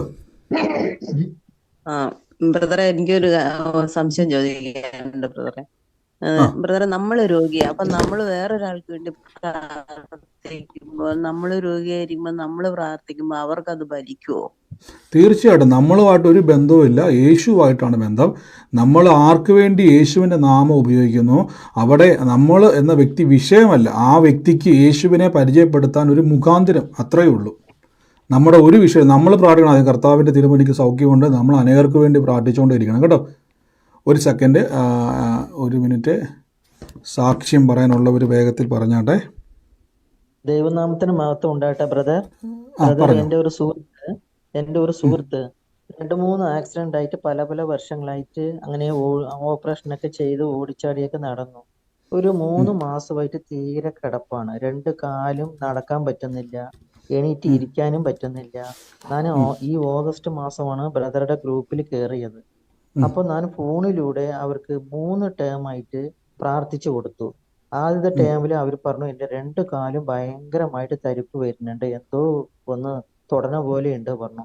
2-ാമത്തെ ദിവസം പ്രാർത്ഥിച്ചപ്പോ അവര് എന്റെ കാലിന് ഉണർവ് വരുന്നു എന്ന് പറഞ്ഞു ബ്രദർ. ഇന്നലെ അവര് പ്രാർത്ഥിച്ചു കൊടുത്തു കഴിഞ്ഞപ്പോ ഞാൻ ഒരു കാര്യം പറയാൻ മറന്നു നിഷ. ഞാൻ തന്നെ സ്വയം ബാത്റൂമിൽ പോയി ലെറ്റിനിരുന്ന് കഴുകിയിട്ട് വന്നു. എന്റെ പേരക്കുട്ടികളുടെ അടുത്തും എന്റെ ഭർത്താവിന്റെ അടുത്തും എന്റെ മക്കളുടെ അടുത്തും പറഞ്ഞു. വളരെ അവര് സന്തോഷപ്പെട്ടു, എന്നെ ചുംബിച്ചു എന്ന് പറഞ്ഞു ബ്രദർ. ഇത് വലിയൊരു സാക്ഷി സിസ്റ്റർ പറഞ്ഞു കേട്ടോ. പറഞ്ഞു സിസ്റ്റർ. വലിയ സാക്ഷ്യം. ആ ബ്രദറെ, ഞാൻ ഒത്തിരി കരഞ്ഞു സന്തോഷം കൊണ്ട്. ബ്രദറുടെ വചനങ്ങൾ എനിക്ക്. പിന്നെ നമ്മുടെ തമിഴ്നാട് ശിവകാശി മാവട്ടം പറയും, ശിവകാശിയില് ഒരു സ്വർണ്ണ ജ്വല്ലറി, ചെറിയതായിട്ട് സ്വർണ്ണ ജ്വല്ലറി. ആ പയ്യൻ എന്റെ മോന്റെ ഒറ്റ സുഹൃത്താണ്. ആ പയ്യൻ MPhil പഠിച്ചിട്ട് ബാങ്കിൽ ജോലി ഇരുന്നു. അത് ചില വർഷങ്ങളായിട്ട് ആ ജോലി വേണ്ടാന്ന് പറഞ്ഞു വെച്ചിട്ട് അവൻ ഏട്ടന്മാരുടെ കടയിലിരുന്നു. അവനക്ക് ഒരു സുപ്രഭാതത്തിൽ കിഡ്നി ഫെയിലിയറായി, ക്രിയേറ്റിൻ കുറഞ്ഞു വന്ന്. അപ്പോ അവര് ഡോക്ടർ പറഞ്ഞാത്ര, നീ ചെറുപ്രായമല്ലേ, അവനക്കൊരു മോളുണ്ട് 15 വയസ്സില്, എനിക്ക് ആരെങ്കിലും ട്രാൻസ്പ്ലേഷൻ അന്ന് വെച്ചാൽ അതാകും. പക്ഷെ വേറൊരു ഡോക്ടർ പറഞ്ഞാൽ എനിക്ക് സക്സസ് ആകത്തില്ല എന്ന്. അവൻ ചെന്നൈ അപ്പോലോയിൽ പോയപ്പോ സാധ്യത കുറവാണെന്ന് പറഞ്ഞു. അപ്പൊ എന്റെ മോൻ പറഞ്ഞു, അമ്മ ഒന്ന് പ്രാർത്ഥിച്ചു കൊടുക്കുമാന്ന്. ഞാൻ കണ്ടിന്യൂസ് ആയിട്ട് പ്രാർത്ഥിച്ചു കൊടുത്തു. കിഡ്നി അവരുടെ ബന്ധുവിൽ ഒരുത്തർ വന്ന് കിഡ്നി കൊടുത്തു. ഇപ്പൊ സക്സസ് ആയി. ആ മോൻ എന്നോട് വളരെ സന്തോഷത്തില് ചിരിച്ച മുഖത്തോടെ സംസാരിച്ചത്. എല്ലാം ഫോണിലൂടെയാണ് ബ്രദർ. തീർച്ചയായിട്ടും സിസ്റ്റർ പറഞ്ഞ പോലെ സിസ്റ്ററെ കർത്താവ് ഉപയോഗിക്കുന്നുണ്ട്. തുടക്കത്തിൽ പറഞ്ഞ സാക്ഷി നിങ്ങൾ കേട്ടായിരുന്നു. എങ്ങനെ സാധിച്ചു? കർത്താവിൻ്റെ കൃപയാണ്. പ്രിയ സിസ്റ്റർ, ഞാൻ ചോദിച്ചോട്ടെ സിസ്റ്ററെ, ഒന്നൊന്ന് ഓപ്പൺ ചെയ്ത് സിസ്റ്റർ മ്യൂട്ട് മാറ്റിക്ക്. സിസ്റ്റർ ഈ വചനം കേട്ടതിൻ്റെ ധൈര്യത്തിലാണോ സിസ്റ്റർ ഈ തളർന്നു കിടന്ന രോഗിക്ക് വേണ്ടി പ്രാർത്ഥിക്കാൻ വേണ്ടി പോയത്? ആദ്യം കേട്ട സാക്ഷ്യം കേൾക്കുന്നുണ്ടോ? ഒന്ന് അൺമ്യൂട്ട് ചെയ്തേ. ഇപ്പം സംസാരിച്ച സൗകര്യം അൺമ്യൂട്ട് ചെയ്തേ. ഓക്കെ, കേൾക്കാൻ പറ്റുന്നില്ല. ബ്രദറെ, ഒരു മിനിറ്റ്, ഞാൻ ആ സാക്ഷ്യം കേട്ടോ, നിങ്ങൾ കേട്ടോണം. സഹോദരി വചനം കേൾക്കുന്നുണ്ട്. സഹോദരി തളർന്നു കിടക്കുന്ന വ്യക്തിക്ക് വേണ്ടിയല്ലേ പ്രാർത്ഥിച്ചത്? രണ്ട് കാലിനും പ്രാർത്ഥിച്ച ബ്രദർ. അവർ നിങ്ങൾ ആലോചിച്ച് നോക്കി. എണീറ്റ് ബെഡ്റൂമിന്റെ അകത്ത് അവര് ബെഡ് പാനിലാണ്. അത് ഒരാളുടെ സഹായത്തോടെയാണ് യൂറിൻ ഒഴിക്കണതും ലെറ്റിൻ പോണതും എല്ലാം. ഇത് നിങ്ങൾക്ക് എല്ലാം ഒരു ഇൻസ്പിറേഷൻ ആണ് സിസ്റ്റർ. ഈ വചനം കേട്ടതിന്റെ ധൈര്യത്തിലല്ലേ പ്രാർത്ഥിച്ചത്? നിങ്ങൾ പറഞ്ഞ വചനം തന്നെ പറഞ്ഞു, യേശുവിന്റെ അടിപ്പുറ തിരുമുറിവ്. നിങ്ങൾ കണ്ടോ, ഇത് നിങ്ങൾക്കെല്ലാം ഒരു ഇൻസ്പിറേഷൻ ആണ് ഈ സഹോദരിയുടെ സാക്ഷ്യം. കാരണം വെച്ചാൽ തളർന്ന് കടന്ന വ്യക്തിയാണ്, കൈകാലുകളുടെ ശേഷി നഷ്ടപ്പെട്ട വ്യക്തിയാണ്. പക്ഷെ തുടർമാനമായിട്ട് ഒന്ന് പ്രാർത്ഥിച്ചു, വലിയ മാറ്റം കണ്ടില്ല, ചെറിയ വ്യത്യാസം കണ്ടുള്ളൂ. രണ്ടാമത് പ്രാർത്ഥിച്ച് തുടർമാനമായിട്ട് ആ വ്യക്തിക്ക് വേണ്ടി പ്രാർത്ഥിച്ചുകൊണ്ടിരുന്നു. അവസാനം ആ പറഞ്ഞിട്ട് സാക്ഷ്യം കേട്ടായിരുന്നു, ആ വ്യക്തി ബെഡിൽ നിന്ന് എണീറ്റ് തന്നെ ടോയ്ലറ്റിൽ പോയി പിള്ളേരെ എടുത്ത് അവിടുത്തെ പിള്ളേരെ എല്ലാം കളിപ്പിക്കുമെന്നാണ് പറഞ്ഞത്. ഒന്ന് ആലോചിച്ച് നോക്കി. നിങ്ങൾ ഇതേപോലെ ഓരോ വ്യക്തികളുടെ മേലേക്കും, ഇത് ഞാൻ പറഞ്ഞു, നിങ്ങൾ കേൾക്കേണ്ടവരല്ല, ഇതേപോലെ കേട്ടിട്ട്, സഹോദരി ഇത് കേട്ടത് കൊണ്ട് സിസ്റ്റർക്ക് പ്രയോജനം ഉണ്ടായോ ഇല്ലയോ? ഇത് കേട്ടത് കൊണ്ട് പ്രയോജനം ഉണ്ടായോ? ഉണ്ടായി. എന്നാ പ്രയോജനം എന്ന് വെച്ച് കഴിഞ്ഞാൽ മറ്റൊരാളെ സൗഖ്യമാക്കുവാനുള്ള കർത്താവിനുള്ള നിയോഗം. അപ്പോൾ കർത്താവ് എത്രത്തോളം നിങ്ങൾ ഓർത്ത് സന്തോഷിക്കുന്നുണ്ട്. നിങ്ങൾ ആലോചിച്ച് നോക്കി. ആ വ്യക്തി തളർന്ന് കിടക്കുവാണ്, നിങ്ങൾ പ്രാർത്ഥന കേട്ടുകൊണ്ടിരിക്കുന്നു. പക്ഷെ ഇന്ന് കേട്ടയാൾ തളർന്നിരിക്കുന്ന വ്യക്തിയോട് യേശുവിനെ പറ്റി പറഞ്ഞു, ആ വ്യക്തിയെ എണീപ്പിക്കുവാനിടയായി തീർന്നു. ആമേൻ. ഭർത്താവ് ജോലിക്ക് പോയ സ്ഥലത്തിൽ ഇവര് ഫോണ് വിളിച്ച് ഞാൻ തന്നെ എണീറ്റ് ലെറ്റിൻ പോയി സ്വയം കഴുകി ഏട്ടാന്ന് പറഞ്ഞു.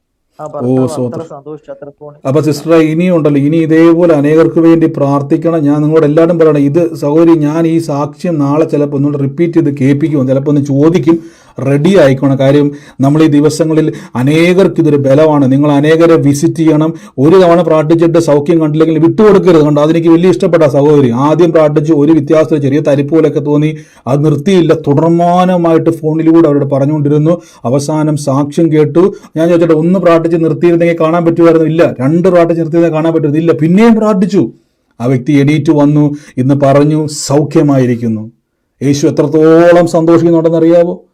ആമേ. നിങ്ങൾക്കെല്ലാം പ്രതിഫലമുണ്ട് കേട്ടോ. കർത്താവ് അനുഗ്രഹിക്കട്ടെ. God bless U. മറ്റാരെങ്കിലും സാക്ഷിയുള്ളവരുണ്ടെങ്കിൽ വേഗത്തിൽ പറഞ്ഞാട്ടെ. ഉണ്ട് ബ്രദറെ പറയട്ടെ. പറഞ്ഞു. ബ്രദറെ, നമ്മുടെ സൂം മീറ്റിംഗ് തുടങ്ങുന്നതിന് മുമ്പ് തൊട്ട് എനിക്ക് ഭയങ്കരമായിട്ട് വയറ്റിൽ വേദന, വോമിറ്റിങ്, അല്ലാണ്ട് ടയർഡായിപ്പോയി. എനിക്ക് BP എല്ലാം താന്നു പോയി. എന്നെ ഹോസ്പിറ്റലിൽ കൊണ്ടുപോകാനൊക്കെ ഒരുങ്ങി. ഞാൻ വേണ്ടാന്ന് പറഞ്ഞ് സൂം മീറ്റിങ്ങിൽ കിടന്നുകൊണ്ട് വയറേൽ കൈവച്ച് പ്രാർത്ഥിച്ചുകൊണ്ടിരിക്കുകയായിരുന്നു. എനിക്കിപ്പം പൂർണ്ണമായിട്ട് സുഖമായി. ആമേൻ. കർത്താവ് അങ്ങ് സൗഖ്യമാക്കിയതെന്ന് ശാരീരികമായിട്ടുള്ള ക്ഷീണം ഉണ്ടായിരുന്നു, എങ്കിലും കർത്താവ് അവിടെ സൗഖ്യം കൊടുത്തതിന് നന്ദി പറയും, യേശുവിൻ്റെ നാമത്തിൽ തന്നെ. ആമേൻ. God bless you sister. കർത്താവ് അനുഗ്രഹിക്കട്ടെ. ആമേൻ. മറ്റാരെങ്കിലും ഉണ്ടോ? ഹലോ ബ്രദറെ. പറഞ്ഞു.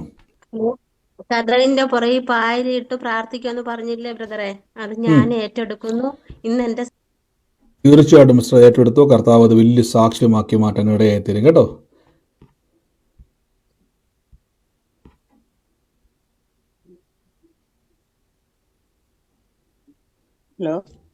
ഹലോ ബ്രദറെ.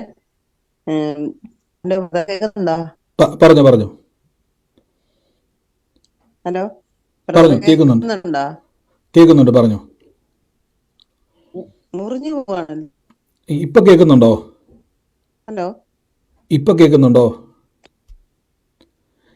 കേൾക്കാൻ പറ്റുന്നുണ്ടോ? ഹലോ, മുറിഞ്ഞു പോകുന്നു.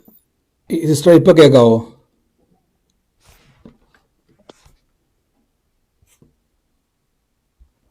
ഓക്കെ, എനിക്ക് നെറ്റ്വർക്കിൻ്റെ എന്തോ പ്രോബ്ലം ആണെന്ന് തോന്നുന്നു.